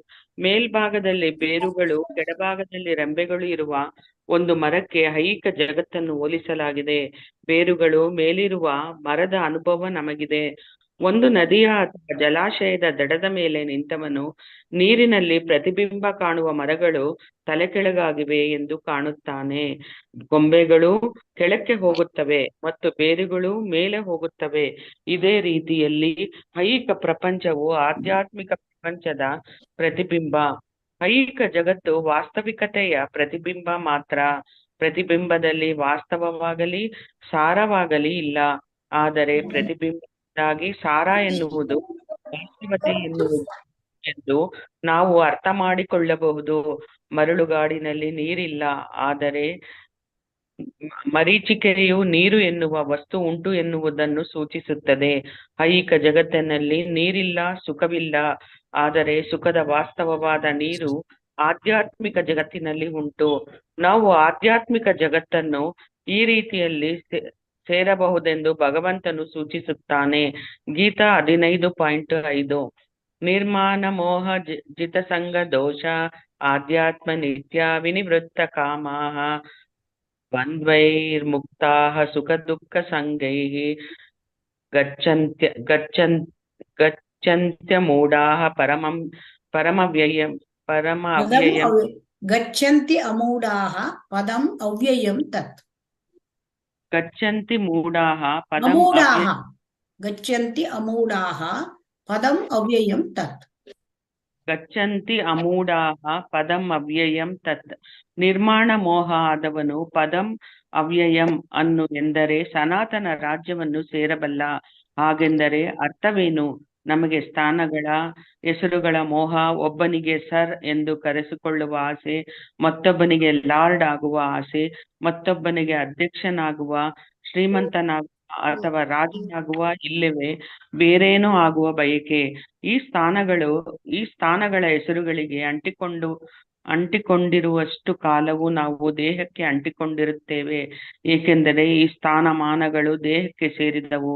ಆದರೆ ನಾವು ದೇಹಗಳಲ್ಲ. ಇದರ ಅರಿವೇ ಆಧ್ಯಾತ್ಮಿಕ ಅರಿವಿನಲ್ಲಿ ಮೊದಲ ಹೆಜ್ಜೆ. ನಮಗೆ ತ್ರಿವಿಧ ಪ್ರಕೃತಿ ಗುಣಗಳ ಸಂಬಂಧವಿದೆ. ಆದ್ದರಿಂದ ನಾವು ಭಗವಂತನ ಭಕ್ತಿ ಸೇವೆಯ ಮೂಲಕ ನಿರ್ಮಾಣ ಮೋಹರಾಗಬೇಕು. ಭಗವಂತನ ಭಕ್ತಿ ಸೇವೆಗೆ ಅಂಟಿಕೊಳ್ಳದಿದ್ದರೆ ತ್ರಿವಿಧ ಪ್ರಕೃತಿ ಗುಣಗಳಿಂದ ದೂರವಾಗಲಾರೆವು. ಸ್ಥಾನಮಾನಗಳಿಗೂ ಮೋಹಗಳಿಗೂ ನಮ್ಮ ಕಾಮ ಮತ್ತು ಅಪೇಕ್ಷೆಗಳೇ ಕಾರಣ. ಪ್ರಕೃತಿ ಗುಣಗಳ ಮೇಲೆ ಯಜಮಾನಿಕೆಯನ್ನು ತೋರುವ ಅಪೇಕ್ಷೆಯೇ ಕಾರಣ. ಪ್ರಕೃತಿ ಗುಣಗಳ ಮೇಲೆ ಯಜಮಾನಿಕೆಯನ್ನು ಪ್ರದರ್ಶಿಸುವ ಪ್ರವೃತ್ತಿಯನ್ನು ನಾವು ಬಿಟ್ಟು ಕೊಡುವವರೆಗೆ ಭಗವದ್ಧಾಮಕ್ಕೆ ಹಿಂದಿರುಗುವ ಸಾಧ್ಯತೆಯೇ ಇಲ್ಲ. ಹುಸಿ ಐಹಿಕ ಭೋಗಗಳ ಆಕರ್ಷಣೆಯಿಂದ ದಿಗ್ಭ್ರಮೆಯಾಗದವನು ಮಾತ್ರ, ಭಗವಂತನ ಸೇವೆಯಲ್ಲಿ ನಿಷ್ಠನಾದವನು ಮಾತ್ರ ಎಂದೂ ನಾಶವಾಗದ ಆ ಸನಾತನ ರಾಜ್ಯದ ಬಳಿ ಹೋಗಬಲ್ಲ. ಹೀಗೆ ನಿಷ್ಠನಾದವನು ಸುಲಭವಾಗಿ ಪರಂಧಾಮದ ಬಳಿ ಸಾರಬಲ್ಲ. ಗೀತೆಯಲ್ಲಿ ಬೇರೊಂದು ಕಡೆ 8.21 ಹೀಗೆ ಹೇಳಿದೆ: ಅವ್ಯಕ್ತೋಕ್ಷರ ಇತ್ಯುಕ್ತಸ್ತಮಹಾಹುಃ ಪರಮಾಂ ಗತಿಂ ಯಂ ಪ್ರಾಪ್ಯ ನ ನಿವರ್ತಂತೆ ತದ್ದಾಮ ಪರಮಂ ಮಮ. ಅವ್ಯಕ್ತ ಎಂದರೆ ವ್ಯಕ್ತವಾಗದಿರುವುದು. ಐಹಿಕ ಜಗತ್ತೆಲ್ಲವೂ ನಮ್ಮ ಮುಂದೆ ನಮ್ಮ ಇಂದ್ರಿಯಗಳು ಎಷ್ಟು ಅಪೇಕ್ಷಿಸಿದರೆ ಈ ಐಹಿಕ ವಿಶ್ವದ ಎಲ್ಲಾ ನಕ್ಷತ್ರಗಳನ್ನು ಸಹ ನಾವು ನೋಡಲಾರೆವು. ವೈದಿಕ ಸಾಹಿತ್ಯದಲ್ಲಿ ಎಲ್ಲ ಗ್ರಹಗಳ ವಿಷಯವಾಗಿ ನಮಗೆ ಬಹಳ ಮಾಹಿತಿ ದೊರಕುತ್ತದೆ. ನಾವು ಅದನ್ನೆಲ್ಲ ನಂಬಬಹುದು ಅಥವಾ ನಂಬದಿರಬಹುದು. ವೈದಿಕ ಸಾಹಿತ್ಯದಲ್ಲಿ ಮುಖ್ಯವಾಗಿ ಶ್ರೀಮದ್ ಭಾಗವತದಲ್ಲಿ ಎಲ್ಲ ಮುಖ್ಯ ಗ್ರಹಗಳ ವರ್ಣನೆ ಇದೆ. ಈ ಭೌತಿಕ ಆಕಾಶದಾಚೆ ಇರುವ ಆಧ್ಯಾತ್ಮಿಕ ಜಗತ್ತನ್ನು ವ್ಯಕ್ತವಾಗದಿರುವುದು ಎಂದು ವರ್ಣಿಸಿದೆ. ಮನುಷ್ಯನಾದವನು ಈ ಪರಮ ಸಾಮ್ರಾಜ್ಯಕ್ಕಾಗಿ ಹಂಬಲಿಸಬೇಕು, ಏಕೆಂದರೆ ಈ ಸಾಮ್ರಾಜ್ಯವನ್ನು ಸೇರಿದವನು ಈ ಐಹಿಕ ಜಗತ್ತಿಗೆ ಹಿಂದಿರುಗಬೇಕಾಗಿಲ್ಲ. ಸಾಕ ಮಾತಾಜಿ? ಹರೇ ಕೃಷ್ಣ. ಧನ್ಯವಾದ ಮಾತಾಜಿ. ಹರೇ ಕೃಷ್ಣ. ಈಗ ಈಗ ಭಗವದ್ಗೀತೆ ಹೇಳ್ತದೆ, ನಾವು ಐಹಿಕ ಜಗತ್ತನ್ನು ಬಿಟ್ಟು ಭಗವಂತನ ಲೋಕಕ್ಕೆ ಹೋಗಿ ಅಲ್ಲಿ ಆನಂದಮಯವಾದ ಶಾಶ್ವತವಾದ ಬದುಕನ್ನು ನಾವು ಪ್ರಾರಂಭಿಸಬೇಕು ಅಂತ ಭಗವದ್ಗೀತೆ ನಮಗೆ ಉಪದೇಶ ಕೊಡ್ತದೆ. ಸೊ ಹಾಗಾದ್ರೆ ಇಲ್ಲಿ ಐಹಿಕ ಪ್ರಪಂಚದ ಚಿತ್ರವನ್ನು ಭಗವದ್ಗೀತೆ ಹೇಳ್ತದೆ. ಸೊ ಅಲ್ಲಿ ಏನ್ ಹೇಳ್ತದೆ? 15ನೇ ಅಧ್ಯಾಯದಲ್ಲಿ ಊರ್ಧ್ವಮೂಲಂ ಅಧಃ ಶಾಖಂ ಅಶ್ವತ್ಥಂ ಪ್ರಾಹುರವ್ಯಯಂ ಛಂದಾಂಸಿ ಯಸ್ಯ ಪರ್ಣಾನಿ ಯಸ್ತಂ ವೇದ ಸ ವೇದವೀತ್. ಅಂದ್ರೆ ಈ ಐಹಿಕ ಜಗತ್ತು ಹೇಳ್ತಕ್ಕಂಥದ್ದು ಆಧ್ಯಾತ್ಮಿಕ ಲೋಕದಲ್ಲಿ ಇರ್ತಕ್ಕಂತಹ ಎಲ್ಲದರ ವಿಕೃತ ಪ್ರತಿಬಿಂಬ. ಅಂದ್ರೆ ಇಲ್ಲಿ ಐಹಿಕ ಜಗತ್ತನ್ನ ಹೇಗೆ ಹೋಲಿಸಲಾಗಿದೆ ಅಂತಂದ್ರೆ ಒಂದು ಮರಕ್ಕೆ ಹೋಲಿಸಲಾಗಿದೆ. ಆ ಮರ ಏನು, ಬೇರು ಮೇಲೆ ಕೆಳಭಾಗದಲ್ಲಿ ರೆಂಬೆಗಳು. ಇದು ಎಲ್ಲಾದ್ರೂ ಕಂಡಿದ್ದೀರಾ ನೀವು? ಹರೇ ಕೃಷ್ಣ. ಇಲ್ಲ ಮಾತಾಜಿ. ಇದನ್ನ ನಮ್ಗೆ ಕಲ್ಪನೆ ಮಾಡ್ಲಿಕ್ಕೂ ಆಗಲ್ಲ ಅಲ್ವಾ? ಬೇರು ಯಾವಾಗ್ಲೂ ನೆಲದಲ್ಲಿ ಇರುತ್ತೆ. ಆದ್ರೆ ಇಲ್ಲಿ ಏನಿದೆ, ಬೇರು ಮೇಲೆ ರೆಂಬೆಗಳು ಕೆಳಭಾಗದಲ್ಲಿ ಇದೆ. ಸೊ ಅದನ್ನ ನಾವು ಎಲ್ಲಿ ನಾವು ನೋಡ್ಬೋದು ಅಂದ್ರೆ, ಒಂದು ಜಲಾಶಯ, ನದಿ ಹತ್ರ ಅಥವಾ ಒಂದು ಸರೋವರದ ಹತ್ರ ಒಂದು ಮರ ಇದ್ರೆ ಅದರಲ್ಲಿ ಪ್ರತಿಬಿಂಬ ಸರೋವರದಲ್ಲಿ ಅಥವಾ ನೀರಿನ ನದಿಯಲ್ಲಿ ನೋಡಿದ್ರೆ ಅದು ತಿರ್ಗಾಮುರ್ಗಾ ಇರುತ್ತೆ. ಸೊ ಅಲ್ಲಿ ಹೀಗೆ ಕೊಂಬೆಗಳು ಕೆಳಕ್ಕೆ ಹೋಗುತ್ತವೆ ಮತ್ತು ಬೇರು ಮೇಲೆ ಹೋಗುತ್ತವೆ. ಸೊ ಇದೇ ರೀತಿಯಲ್ಲಿ ಐಹಿಕ ಪ್ರಪಂಚವು ಆಧ್ಯಾತ್ಮಿಕ ಪ್ರಪಂಚದ ಪ್ರತಿಬಿಂಬ. ಅಂದರೆ ಆಧ್ಯಾತ್ಮಿಕ ಪ್ರಪಂಚದಲ್ಲಿ ಏನಿರುತ್ತದೆ ಅದು ಎಲ್ಲವೂ ಇಲ್ಲಿದೆ. ಆದರೆ ಅದು ಆಧ್ಯಾತ್ಮಿಕ ಪ್ರಪಂಚದಲ್ಲಿ ಇರೋದಕ್ಕಿಂತ ಇದು ವಿಕೃತ. ಅಂದ್ರೆ ಅಲ್ಲಿ ಪ್ರೇಮ ಇದೆ ಆಧ್ಯಾತ್ಮಿಕ ಪ್ರಪಂಚದಲ್ಲಿ, ಐಹಿಕ ಪ್ರಪಂಚದಲ್ಲಿ ಕಾಮ ಇದೆ. ಹೀಗೆ ಎಲ್ಲವೂ ವಿಕೃತವಾಗಿದೆ ಐಹಿಕ ಪ್ರಪಂಚದಲ್ಲಿ. ಸೊ ಹಾಗಾಗಿ ವಾಸ್ತವಿಕ ಜಗತ್ತು ಆಧ್ಯಾತ್ಮಿಕ ಲೋಕ, ಆದರೆ ಐಹಿಕ ಜಗತ್ತು ಈ ವಾಸ್ತವಿಕತೆಯ ಪ್ರತಿಬಿಂಬ. ವಾಸ್ತವಿಕತೆ ಅಂದರೆ ಅದು ಸತ್ಯ, ಪರಮ ಸತ್ಯ. ಸೊ ಅದು ಅದರ ಪ್ರತಿಬಿಂಬ ಇದು ಅಷ್ಟೇ. ಇನ್ನೊಂದ್ಸರಿ ಇಟ್ಲಾ? ಹರೇ ಕೃಷ್ಣ, ಹರೇ ಕೃಷ್ಣ ಹರೇ ಕೃಷ್ಣ. ಪೋಸ್ಟ್ ಮಾಡಿದ್ದೇನೆ ಶ್ರೀದೇವಿ ಮಾತಾಜಿ ಅವರಿಗೆಲ್ಲ ಮ್ಯೂಟ್ ಮಾಡಿ, ಮಾಡ್ತೀನಿ ಮಾತಾಜಿ. ಮ್ಯೂಟ್ ಮಾಡಿ ಮಾತಾಜಿ. ಹಾಗಾಗಿ ಇಲ್ಲಿ ಅಂದ್ರೆ ವಾಸ್ತವಿಕ ಸತ್ಯ ಇರೋದು ಭಗವಂತನ ಲೋಕದಲ್ಲಿ. ಹಾಗಾದ್ರೆ ಐಹಿಕ ಪ್ರಪಂಚದಲ್ಲಿ ಏನಿದೆ? ಐಹಿಕ ಪ್ರಪಂಚದಲ್ಲಿ ವಾಸ್ತವಿಕತೆಯ ಪ್ರತಿಬಿಂಬ ಅಂದ್ರೆ ಇಲ್ಲಿ ವಾಸ್ತವವೋ ಎಂಬಂತೆ ತೋರುತ್ತದೆ ಅಷ್ಟೇ, ಇದು ವಾಸ್ತವ ಅಲ್ಲ. ಸೊ ಪ್ರತಿಬಿಂಬದಲ್ಲಿ ವಾಸ್ತವವೂ ಇಲ್ಲ, ಸಾರವಾಗಲಿ ಇಲ್ಲ. ಸೊ ಹಾಗಾದ್ರೆ ಇಲ್ಲಿ ಇದು ವಾಸ್ತವತೆ ಇಲ್ಲ. ಇಲ್ಲಿ ವಾಸ್ತವತೆ ಅಂದ್ರೆ ಅದು ಸತ್ಯ. ಸೊ ಅದು ಇಲ್ಲಿ ವಾಸ್ತವತೆ ಇಲ್ಲಿ ಇಲ್ಲ, ಇದು ಪ್ರತಿಬಿಂಬ ಮಾತ್ರ. ಸೊ ಅಲ್ಲಿ ಸಾರವೂ ಇಲ್ಲ. ಸೊ ಹಾಗಾಗಿ ಪ್ರತಿಬಿಂಬದಿಂದಾಗಿ ಸಾರ ಎನ್ನುವುದು, ವಾಸ್ತವತೆ ಎನ್ನುವುದು ಉಂಟು ಎಂದು ಅರ್ಥ ಮಾಡಿಕೊಳ್ಳಬಹುದು. ಹಾಗಾದ್ರೆ ಇಲ್ಲಿ ಪ್ರತಿಬಿಂಬ ಇದೆ ಅಂದರೆ ಅದರ ಆ ಪ್ರತಿಬಿಂಬಕ್ಕೆ ಕಾರಣವಾದ ಮೂಲ ಒಂದು ಅಲ್ಲಿ ಇದೆ. ಎಲ್ಲಿದೆ ಅಂತ ನಾವು ತಿಳ್ಕೋಬೇಕು, ಆಧ್ಯಾತ್ಮ ಲೋಕದಲ್ಲಿ ಇದೆ. ಸೊ ಹಾಗಾಗಿ ಈ ಪ್ರತಿಬಿಂಬ ಇರೋದರಿಂದ ಅದರ ಮೂಲ ಇದೆ. ಈ ವಾಸ್ತವಿಕ ಈ ಐಹಿಕ ಜಗತ್ತು ಇದು ವಾಸ್ತವ ಅಲ್ಲ, ಇದು ಪ್ರತಿಬಿಂಬ ಮಾತ್ರ. ಪ್ರತಿಬಿಂಬ ಇರೋದ್ರಿಂದ ಈಗ ಪ್ರತಿಬಿಂಬ ಇದೆ ಅಂದ್ರೆ ಅದರ ಮೂಲ ಅದರದ್ದು ಎಲ್ಲಿ ಇರಬೇಕು, ಅದು ಎಲ್ಲಿದೆ ಅಂದ್ರೆ ಅದು ಆಧ್ಯಾತ್ಮ ಲೋಕದಲ್ಲಿ ಇದೆ. ಸೊ ಹಾಗಾಗಿ ಇಲ್ಲಿ ವಾಸ್ತವತೆ ಇಲ್ಲ, ವಾಸ್ತವವೋ ಎಂಬಂತೆ ತೋರುತ್ತದೆ ಅಷ್ಟೇ, ವಾಸ್ತವತೆ ಇಲ್ಲ. ಸೊ ಪ್ರತಿಬಿಂಬ, ಸೊ ಐಹಿಕ ಲೋಕದಲ್ಲಿ ಇರೋದು ಪ್ರತಿಬಿಂಬ. ಹಾಗಾಗಿ ಸಾರ ಎನ್ನುವುದು, ವಾಸ್ತವತೆ ಎನ್ನುವುದು ಉಂಟು ಎಂದು ನಾವು ಅರ್ಥ ಮಾಡ್ಕೊಳ್ಬೇಕು. ಇಲ್ಲಿ ಪ್ರತಿಬಿಂಬ ಐಹಿಕ ಲೋಕದಲ್ಲಿದೆ, ಹಾಗಾಗಿ ಸಾರ ಇದೆ ಎಲ್ಲಿ? ಅದು ಭಗವಂತನ ಲೋಕದಲ್ಲಿ. ಸೊ ಹಾಗಾಗಿ ಇದು ಮರಳುಗಾಡಿನಲ್ಲಿ ಏನಾಗತ್ತೆ ಅಂದ್ರೆ ಮರಳುಗಾಡಿನಲ್ಲಿ ಮರೀಚಿಕೆ ಅಂದ್ರೆ ನೀರಿಲ್ಲ, ನೀರಿದೆಯೋ ಎಂಬಂತೆ ತೋರುತ್ತದೆ. ಸೊ ಆ ಜಿಂಕೆ ಏನ್ ಮಾಡುತ್ತೆ, ಅದು ಓಡುತ್ತೆ ಆ ನೀರಿದೆಯೇನೋ ಅಂತ. ಆದ್ರೆ ಅಲ್ಲಿ ಓಡಿದ ಮೇಲೆ ಹತ್ತಿರಕ್ಕೆ ಹೋದ್ಮೇಲೆ ಗೊತ್ತಾಗತ್ತೆ ಅದಕ್ಕೆ ಅಲ್ಲಿ ನೀರಿಲ್ಲ, ಅದಕ್ಕೆ ತುಂಬಾ ಸುಸ್ತಾಗಿ ಬಿಡತ್ತೆ. ಹಾಗೆ ಅದು ಅಲ್ಲಿ ನೀರಿಗಾಗಿ ಆಸರೆ ದಾಹ, ಅದು ಹಾಗೆ ಆ ನೀರಿಗಾಗಿ ಓಡಿ ಸುಸ್ತಾಗಿ ಸತ್ತೋಗ್ಬಿಡತ್ತೆ ಯಾವುದು ಜಿಂಕೆ. ಮರಳುಗಾಡಲ್ಲಿ ನೀರಿಲ್ಲ. ಅದೇ ತರಹ ಐಹಿಕ ಪ್ರಪಂಚದಲ್ಲಿ ಸುಖವಿಲ್ಲ, ಇದನ್ನ ನಾವು ತಿಳ್ಕೋಬೇಕು. ಆದರೆ ಸುಖದ ವಾಸ್ತವವಾದ ನೀರು ಆಧ್ಯಾತ್ಮಿಕ ಜಗತ್ತಿನಲ್ಲಿ ಉಂಟು. ಅಂದ್ರೆ ಐಹಿಕ ಜಗತ್ತಿನಲ್ಲಿ ನಾವು ಸುಖವನ್ನು ಅರಸುತ್ತೇವೆ. ಹೇಗೆ ಜಿಂಕೆ ಮರಳುಗಾಡಿನಲ್ಲಿ ನೀರನ್ನ ಅರಸುತ್ತೆ, ನೀರು ಇಲ್ವೇ ಇಲ್ಲ ಮರಳುಗಾಡಲ್ಲಿ, ಆದ್ರೆ ಜಿಂಕೆ ಹೋಗಿ ವಾಸ್ತವವೋ ಎಂಬಂತೆ ಕಾಣುತ್ತೆ, ಅದು ನೀರಿದ್ದಾಗೆ ಕಾಣುತ್ತೆ, ಅಲ್ಲಿ ಹೋಗಿ ಅದು ಓಡ್ತದೆ ಹುಡುಕಿ, ಅಲ್ಲಿ ಸಿಕ್ಕೋದಿಲ್ಲ. ಅದೇ ತರಹ ನಾವು ಐಹಿಕ ಜಗತ್ತಿನಲ್ಲಿ ಸುಖ ಇಲ್ಲ ಇಲ್ಲಿ. ಸೊ ಸುಖ ಅಂದ್ರೆ ನಮಗೇನು ಕಾಣುತ್ತೆ, ಐಹಿಕ ಜಗತ್ತಿನಲ್ಲಿರೋದು ಚಪಲ ಸುಖ, ಅಂದ್ರೆ ಸುಖವೋ ಎಂಬಂತೆ ಕಾಣತ್ತೆ, ಆದರೆ ಅಲ್ಲಿ ಐಹಿಕ ಪ್ರಪಂಚ ಅಂತ ಹೇಳ್ತಕ್ಕಂಥದ್ದು ದುಃಖದ ಆಲಯ. ಸೊ ದುಃಖದ ಆಲಯದಲ್ಲಿ ಏನಿರುತ್ತೆ, ಪದೇ ಪದೇ ದುಃಖವೇ ಬರುವುದು. ಆದರೆ ಆ ದುಃಖಗಳ ನಡುವೆ ಒಮ್ಮೆ ಸ್ವಲ್ಪ ಏನೋ ದುಃಖ ಇಲ್ಲದೆ ಇರತಕ್ಕಂತ ಸ್ಥಿತಿ ಇರುತ್ತದೆ, ಅದನ್ನೇ ನಾವು ಸುಖ ಅಂತ ತಿಳ್ಕೊಳ್ತೇವೆ. ಸೊ ಹಾಗಾಗಿ ನಿಜವಾದ ಸುಖ ಐಹಿಕ ಪ್ರಪಂಚದಲ್ಲಿ ಇಲ್ಲ. ಹಾಗಾದ್ರೆ ನಿಜವಾದ ಸುಖ ಎಲ್ಲಿದೆ? ನಿಜವಾದ ಸುಖ ಅದು ಭಗವಂತನ ಆ ಜಗತ್ತಲ್ಲಿದೆ. ಆ ಭಗವಂತನ ಆಧ್ಯಾತ್ಮಿಕ ಜಗತ್ತು ಕೃಷ್ಣನಲ್ಲಿದೆ. ಸೊ ಅಲ್ಲಿ ಅವನು ಆನಂದದ ಭಂಡಾರ ಕೃಷ್ಣ. ಸೊ ಆಧ್ಯಾತ್ಮಿಕ ಜಗತ್ತಿನಲ್ಲಿ ಅಲ್ಲಿ ಆನಂದ ಉಂಟು. ಸೊ ಅದನ್ನ ನಾವು ಅಲ್ಲಿ ಹುಡುಕಬೇಕು, ನಾವು ಇಲ್ಲಿ ಹುಡುಕ್ತಾ ಇದ್ದೇವೆ ಮರಳುಗಾಡಿನ ನೀರು ಹುಡುಕಿದ ಹಾಗೆ. ಸೊ ಹಾಗಾಗಿ ಇದು ಐಹಿಕ ಪ್ರಪಂಚ, ಅದು ಆಧ್ಯಾತ್ಮಿಕ ಪ್ರಪಂಚದ ವಿಕೃತ ಪ್ರತಿಬಿಂಬ. ಇಲ್ಲಿ ಸುಖವಿಲ್ಲ, ಮತ್ತೆ ಇಲ್ಲಿ ನಾವು ಸುಖವು ವಾಸ್ತವತೆಯೂ ಇಲ್ಲಿ ಇಲ್ಲ. ಸೊ ಆದುದರಿಂದ ನಾವು ಸುಖವನ್ನು, ವಾಸ್ತವಿಕತೆಯನ್ನು ಆಧ್ಯಾತ್ಮಿಕ ಲೋಕದಲ್ಲಿ ಪಡ್ಕೊಳ್ಬೇಕು. ಇದು ಕೂಡ ಭಗವದ್ಗೀತೆಯಲ್ಲಿ ಇದೆ. ಸೊ ಹಾಗಾದ್ರೆ ನಾವು ಈ ಆಧ್ಯಾತ್ಮಿಕ ಜಗತ್ತನ್ನು ಸೇರುವುದು ಹೇಗೆ? ಇದನ್ನು ಕೂಡ ಭಗವದ್ಗೀತೆ ಹೇಳುತ್ತೆ. ಸೊ ಹಾಗಾಗಿ ಭಗವದ್ಗೀತೆ ನಮ್ಗೆ ಎಷ್ಟು ಚೆನ್ನಾಗಿ ಭಗವಂತನ ಲೋಕಕ್ಕೆ ಇದೆ. ಆ ಭಗವಂತನ ಈ ಲೋಕ ಅದು ಶಾಶ್ವತ, ಐಹಿಕ ಲೋಕ ಅಲ್ಲಿ ಆನಂದ ಇದೆ, ಅದು ಮತ್ತೆ ಈ ಐಹಿಕ ಲೋಕ ಅಶಾಶ್ವತ, ಅದು ವಾಸ್ತವ ಅಲ್ಲ, ಮತ್ತೆ ಅಲ್ಲಿ ನಮಗೆ ಸುಖ ಇಲ್ಲ. ಸೊ ಅದರಿಂದ ನೀವು ಆಧ್ಯಾತ್ಮಿಕ ಲೋಕಕ್ಕೆ ಹೋಗ್ಬೇಕು ಭಗವಂತನ ಹತ್ರ ಅಂತೇಳಿ ಭಗವದ್ಗೀತೆ ಹೇಳ್ತದೆ. ಮತ್ತೆ ಅಲ್ಲಿ ಹೋಗುವುದು ಹೇಗೆ ಇದನ್ನು ಕೂಡ ತಿಳಿಸ್ತದೆ. ಎಲ್ಲಿ ಹೇಳಿದೆ? 15ನೇ ಅಧ್ಯಾಯ 5ನೇ ಶ್ಲೋಕ.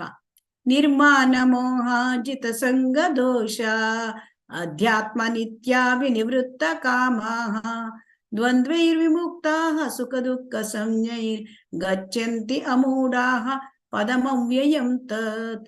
ನಿರ್ಮಾಣ ಮೋಹ ಆದವನು, ಪದಂ ಅವ್ಯಯಂ ಅಂದರೆ ಸನಾತನ ರಾಜ್ಯವನ್ನು ಸೇರಬಲ್ಲ. ನಿರ್ಮಾಣ ಮೋಹ ಅಂದ್ರೆ ನಮಗೆ ಇಲ್ಲಿ ಮೋಹ ಇದೆ. 15.5 ಹೇಳ್ತಾನೆ,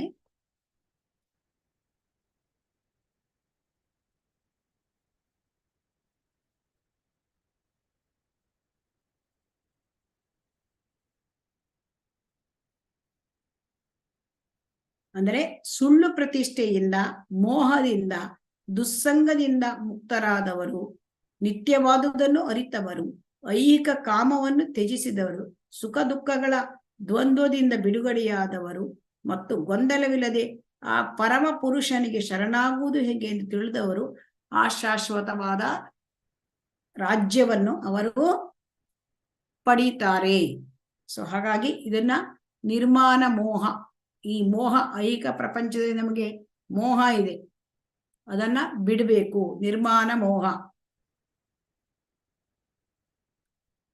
ಮಿಥ್ಯ ಅಹಂಕಾರ ಮತ್ತು ಭ್ರಾಂತಿಗಳಿಲ್ಲದ, ನಾನು ನನ್ನದು ಹೇಳ್ತಕ್ಕಂಥ ಅಹಂಕಾರ ಇದೆ ನಮಗೆ, ಅದನ್ನು ಬಿಡಬೇಕು.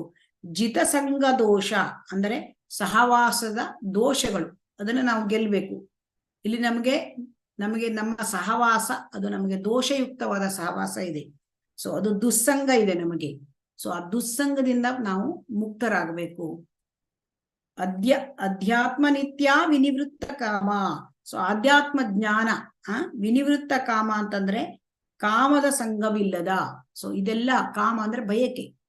ಸೊ ಹಾಗಾಗಿ ಇದನ್ನೆಲ್ಲ ಪಡ್ಕೊಳ್ಬೇಕು. ದ್ವಂದ್ವೈಹಿ ವಿಮುಕ್ತ ಅಂದ್ರೆ ಸುಖ ದುಃಖದ ದ್ವಂದ್ವದಿಂದ ಬಿಡುಗಡೆ ಹೊಂದಿದವರು. ಗಚ್ಚಂತಿ ಅಮೂಢಾಹ ಪದಮವ್ಯಯಂ ಅಂದರೆ ದಿಗ್ಭ್ರಮೆಗೊಳ್ಳದವರು, ಅವರು ಶಾಶ್ವತ ಲೋಕವನ್ನ ಪಡ್ಕೊಳ್ತಾರೆ. ಈಗ ಪ್ರಭುಪಾದರು ಇಲ್ಲಿ ಚೆನ್ನಾಗಿ ನಮಗೆ ತಿಳಿಸ್ತಾರೆ. ನಿರ್ಮಾಣ ಮೋಹ ಆದವನು ಪದಂ ಅವ್ಯಯಂ ಅಂದರೆ ಸನಾತನ ರಾಜ್ಯವನ್ನು ಸೇರಬಲ್ಲ. ಹಾಗಾದ್ರೆ ಅದ ಅರ್ಥ ಏನು? ನಿರ್ಮಾಣ ಮೋಹ. ಈಗ ನಿರ್ಮಾಣ ಮೋಹ ಅಂತಂದ್ರೆ ನಮಗೆ ಆಸೆ ಏನು, ನಮಗೆ ಒಬ್ಬೊಬ್ಬ ದೊಡ್ಡ ದೊಡ್ಡ ಪೊಸಿಷನ್ ಬೇಕು, ಮಾನ ಪೂಜೆ ಪ್ರತಿಷ್ಠೆ. ಒಬ್ಬರಿಗೆ ಅಧ್ಯಕ್ಷ ಆಗ್ಬೇಕು ಅಂತ, ಮತ್ತೊಬ್ಬನಿಗೆ ದೊಡ್ಡ ಪ್ರೈಮ್ ಮಿನಿಸ್ಟರ್ ಆಗ್ಬೇಕು, ಮಿನಿಸ್ಟರ್ ಆಗ್ಬೇಕು ಅಂತ ಬಯಕೆ. ಹೀಗೆ ನಮಗೆ ನಾವು ಯಾವಾಗ ಎಲ್ಲಿವರೆಗೆ ಇದನ್ನೆಲ್ಲ ಐಹಿಕದ ಸ್ಥಾನಮಾನಗಳನ್ನು ನಾವು ಬಯಸ್ತೇವೆ, ನಾನು ನನ್ನದು ಈ ತರ ಸ್ಥಾನಮಾನಗಳನ್ನು ಬಯಸಿದಾಗ ನಾವು ದೇಹಕ್ಕೆ ಅಂಟಿಕೊಂಡಿರ್ತೇವೆ. ನಮ್ಮ ದೇಹಕ್ಕೆ ಬೇಕಾಗಿದ್ದು ಈ ಸ್ಥಾನಮಾನ ಎಲ್ಲ. ಸೊ ಆಗ ನಮಗೆ ಏನಾಗುತ್ತೆ, ನಮಗೆ ಈ ಐಹಿಕ ಲೋಕದಲ್ಲೇ ನಾವು ಉಳ್ಕೊಂಡ್ಬಿಡ್ತೇವೆ. ಸೊ ಹಾಗಾಗಿ ನಾವು ಏನ್ ತಿಳ್ಕೊಳ್ಬೇಕು, ನಾನು ಈ ಸ್ಥಾನಮಾನಗಳೆಲ್ಲ ದೇಹಕ್ಕೆ ಸಂಬಂಧ. ಸೊ ಆದರೆ ನಾವು ದೇಹ ಅಲ್ಲ, ನಾವು ಆತ್ಮ. ಸೊ ಅದು ಈ ಆಧ್ಯಾತ್ಮಿಕ ಅರಿವಿನಲ್ಲಿ ಮೊದಲ ಹೆಜ್ಜೆ. ನಾವು ಆಧ್ಯಾತ್ಮಿಕ ತಿಳ್ಕೊಳ್ಬೇಕು ಅಂತಂದ್ರೆ ನಾವು ಮೊಟ್ಟ ಮೊದಲು ತಿಳ್ಕೊಳ್ಬೇಕು, ನಾವು ದೇಹ ಅಲ್ಲ.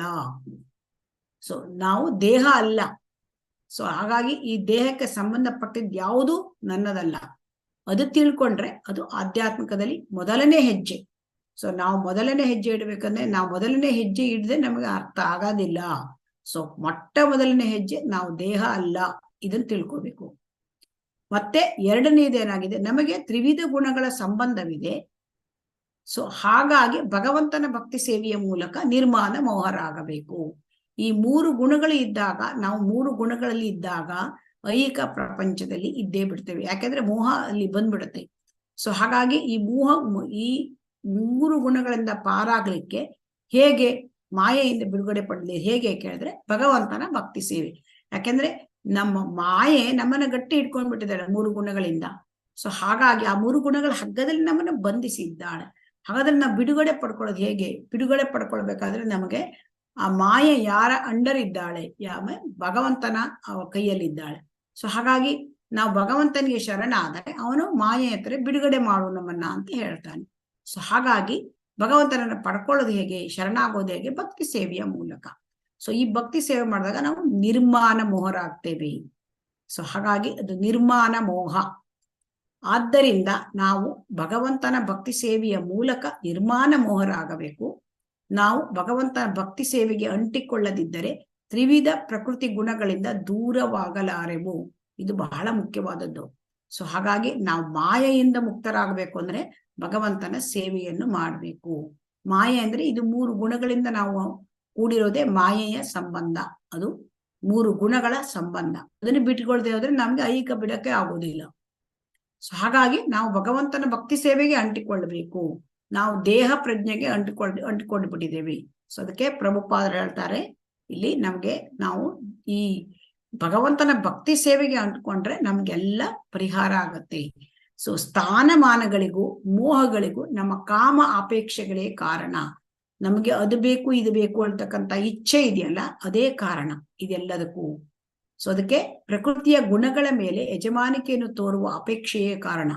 ಅಂದ್ರೆ ನಮ್ಗೇನಿದೆ ನಮ್ದು ಇದೆಲ್ಲ ಈ ಒಂದು ಪ್ರಕೃತಿ ಗುಣ, ಅದರ ಮೇಲೆ ನಾವು ಯಜಮಾನಿಕೆ, ಇದು ನನ್ನದು, ನಾನು ಇದರ ಒಡೆಯ, ಇದನ್ನ ನಾವು ತೋರಿಸ್ತೇವೆ. ಅದು ಯಜಮಾನಿಕೆ. ಆಕ್ಚುಲಿ ನಮ್ಮ ಒಂದು ಸಂವಿಧಾನಿಕ ಪೊಸಿಷನ್ ಏನು ಅಂತಂದ್ರೆ, ಕಾನ್ಸ್ಟಿಟ್ಯೂಷನಲ್ ಪೊಸಿಷನ್, ಜೀವೇರ ಸ್ವರೂಪ ಹೇ ಕೃಷ್ಣೇರ ನಿತ್ಯದಾಸ. ನಾವು ಭಗವಂತನ ಸೇವಕರು ಸೇವೆ ಮಾಡೋದು ಬಿಟ್ಟು ನಾವೇ ಒಡೆಯರಾಗ್ಲಿಕ್ಕೆ ಹೋಗಿದ್ದೇವೆ. ಸೊ ಆದ್ದರಿಂದ ನಮಗೇನಾಗಿದೆ, ಪ್ರಕೃತಿ ಗುಣಗಳ ಮೇಲೆ ನಾವು ಯಜಮಾನಿಕೆ ತೋರೋದಕ್ಕೆ ಕಾರಣ ಅಪೇಕ್ಷೆ. ಏನ್ ಅಪೇಕ್ಷೆ? ನಮಗೆ ಎಲ್ಲವೂ ಬೇಕು ಅಂತಕ್ಕಂಥ ಅಪೇಕ್ಷೆ. ಪ್ರಕೃತಿ ಗುಣಗಳ ಮೇಲೆ ಯಜಮಾನಿಕೆಯನ್ನು ಪ್ರದರ್ಶಿಸುವ ಪ್ರವೃತ್ತಿಯನ್ನು ನಾವು ಬಿಟ್ಟು ಕೊಡುವವರೆಗೆ ನಮಗೆ ಭಗವದ್ಧಾಮಕ್ಕೆ ಹಿಂತಿರುಗುವ ಸಾಧ್ಯತೆಯೇ ಇಲ್ಲ. ಸೊ ಭಗವಂತನ ಧಾಮಕ್ಕೆ ಹೋಗ್ಬೇಕು ಅಂದ್ರೆ ಪ್ರಕೃತಿಯ ಮೇಲೆ ಯಜಮಾನಿಕೆ ಮಾಡೋದನ್ನ ಬಿಡಬೇಕು. 3 ಗುಣಗಳಿಂದ ಹೊರಗೆ ಬರಬೇಕು. ಭಗವಂತನ ಭಕ್ತಿ ಸೇವೆಯನ್ನು ಮಾಡಬೇಕು.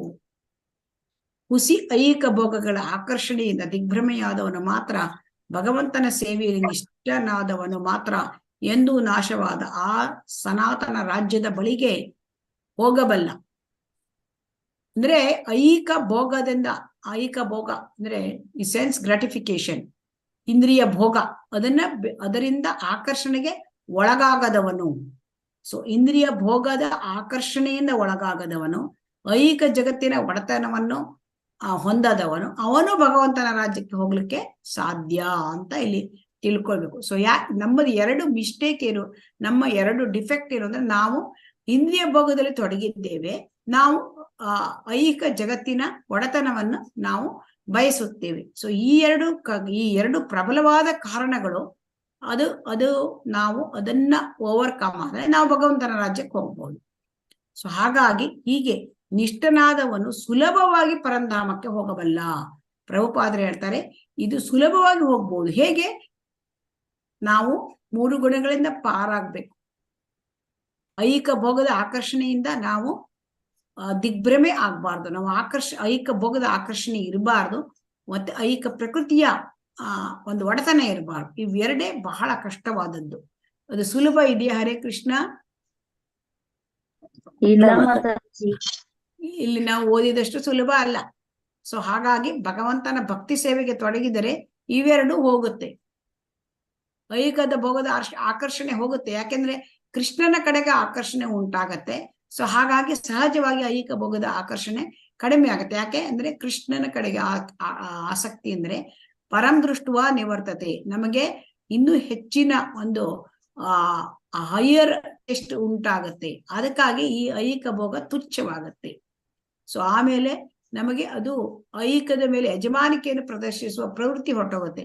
ಯಾಕೆಂದ್ರೆ ನಾವು ಭಗವಂತನ ಸೇವೆ ಮಾಡುವಾಗ ನಾವು ದಾಸ ಎಂಬ ಭಾವನೆ ನಮ್ಮಲ್ಲಿ ಇರುತ್ತೆ. ಸೊ ಹಾಗಾಗಿ ಆ ಒಡೆಯ ಭಾವನೆ ಹೋಗ್ಬೇಕು. ಸೊ ಹಾಗಾಗಿ ಭಗವದ್ಗೀತೆಯಲ್ಲಿ ಏನ್ ಹೇಳಿದೆ, ಬೇರೊಂದು ಕಡೆ ಅವ್ಯಕ್ತೋ ಅಕ್ಷರ ಇತ್ಯುಕ್ತಸ್ತಮಾಹು ಪರಮಾಂ ಗತಿಂ ಎಂ ಪ್ರಾಪ್ಯದ ನಿವರ್ತಂತೆ ತದ್ದಾಮ ಪರಮಂ ಮಮ. ಅಂದ್ರೆ ಇಲ್ಲಿ ಐಹಿಕ ಜಗತ್ತು, ಎಲ್ಲ ಜಗತ್ತು ನಮಗೆ ವ್ಯಕ್ತವಾಗಿಲ್ಲ. ಈಗ ಐಹಿಕ ಜಗತ್ತಲ್ಲಿ ಎಲ್ಲವೂ ನಮಗೆ ಕಣ್ಣಿಗೆ ಕಾಣ್ತದ್ಯಾ? ಇಲ್ಲ ಮಾತಾಜಿ. ಈಗ ನಮಗೆ ನಾವು ಕಾಣ್ತಾ ಇರೋ ಒಂದೇ ಇದೇ ಸ್ವಲ್ಪ ಜಾಗ ಮಾತ್ರ ನಮಗ್ ಕಾಣುತ್ತೆ. ಆದರೆ ಈ ಐಹಿಕ ಭೂಮಿ ನಾವು ಬರೇ ಭೂಗ್ರಹದಲ್ಲಿ ಇದ್ದೇವೆ ಈಗ. ಈ ಐಹಿಕ ಪ್ರಪಂಚದಲ್ಲಿ 14 ಲೋಕಗಳಿವೆ. ಇಂಥದ್ದು ಎಷ್ಟೋ ಬ್ರಹ್ಮಾಂಡಗಳಿವೆ, ಒಂದಲ್ಲ, ಐಹಿಕ ಬ್ರಹ್ಮಾಂಡಗಳು. ಅದೆಲ್ಲೋ ನಮ್ ಕಣ್ಣಿಗೆ ಕಾಣುತ್ತಾ? ಇಲ್ಲ ಮಾತಾಜಿ, ಕಾಣೋದಿಲ್ಲ. ಅದಕ್ಕೆ ಅವ್ಯಕ್ತ ಅಂದ್ರೆ ನಮ್ಗೆ ಐಹಿಕ ಲೋಕದ್ದೇ ಪೂರ್ತಿ ಕಾಣುದಿಲ್ಲ. 14 ಲೋಕಗಳು ಕಾಣ್ತದೆಯಾ ನಮ್ ಕಣ್ಣಿಗೆ? ಇಲ್ಲ ಮಾತಾಜಿ. ಇಲ್ಲ. ಸೊ ಹಾಗಾಗಿ ನಮಗೆ ಅವ್ಯಕ್ತ ನಮ್ಗೆ ಕಾಣ್ತಾ ಇಲ್ಲ.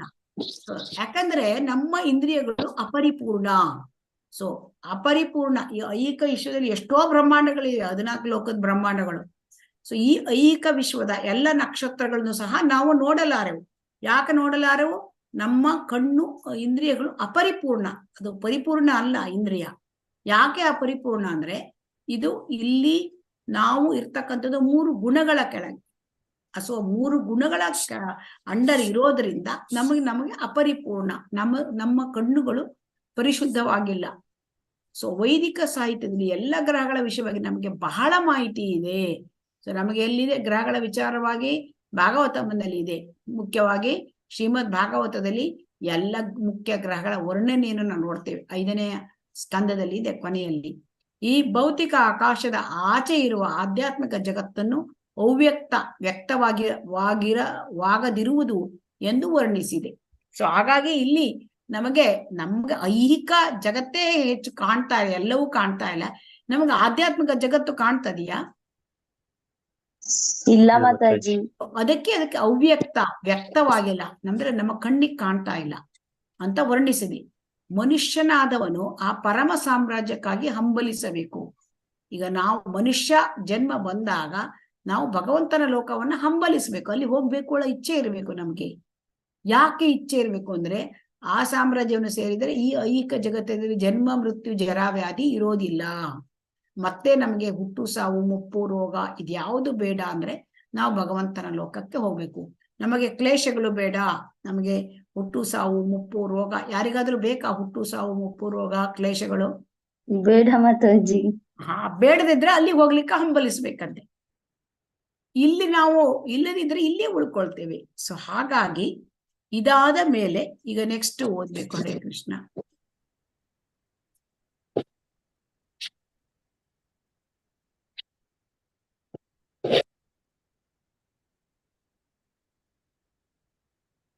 ಯಾರು ಓದ್ತೀರಿ? ಹರೇ ಕೃಷ್ಣ.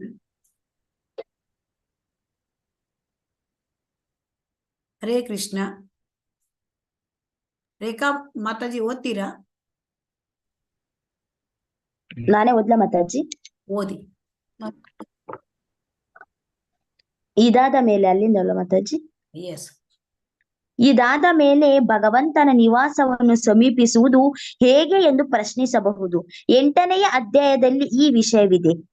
ಅಲ್ಲಿ ಹೀಗೆ ಹೇಳಿದೆ: ಅಂತ ಕಾಲೇ ಚ ಮಾಮೇವ ಸ್ಮರನ್ ಮುಕ್ತ ಕಲೇವರಂ ಯಾ ಪ್ರಯಾತಿ ಸ ಮದ್ಭಾವಂ ಯಾಂತಿ ನಾಸ್ತತ್ರ ಸಂಶಯಃ.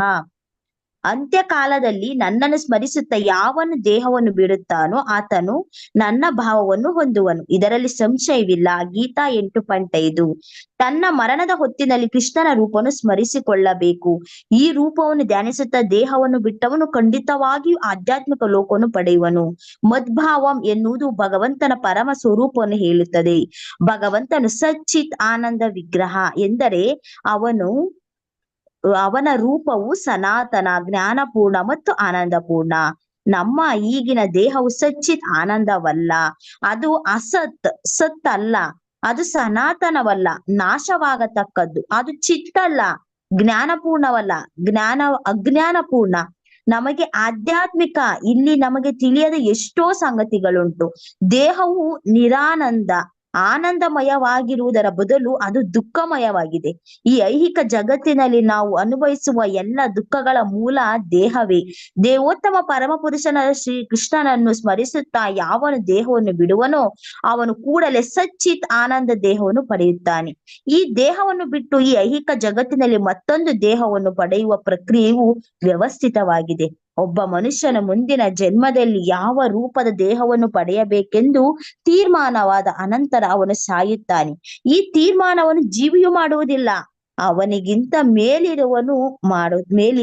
ಮೇಲಿನವರು ಮಾಡುತ್ತಾರೆ. ಈ ಜನ್ಮದಲ್ಲಿ ನಮ್ಮ ಕರ್ಮಗಳಿಗೆ ಅನುಗುಣವಾಗಿ ನಾವು ಮೇಲೇರುತ್ತೇವೆ ಅಥವಾ ಕೆಳಗಿಳಿಯುತ್ತೇವೆ.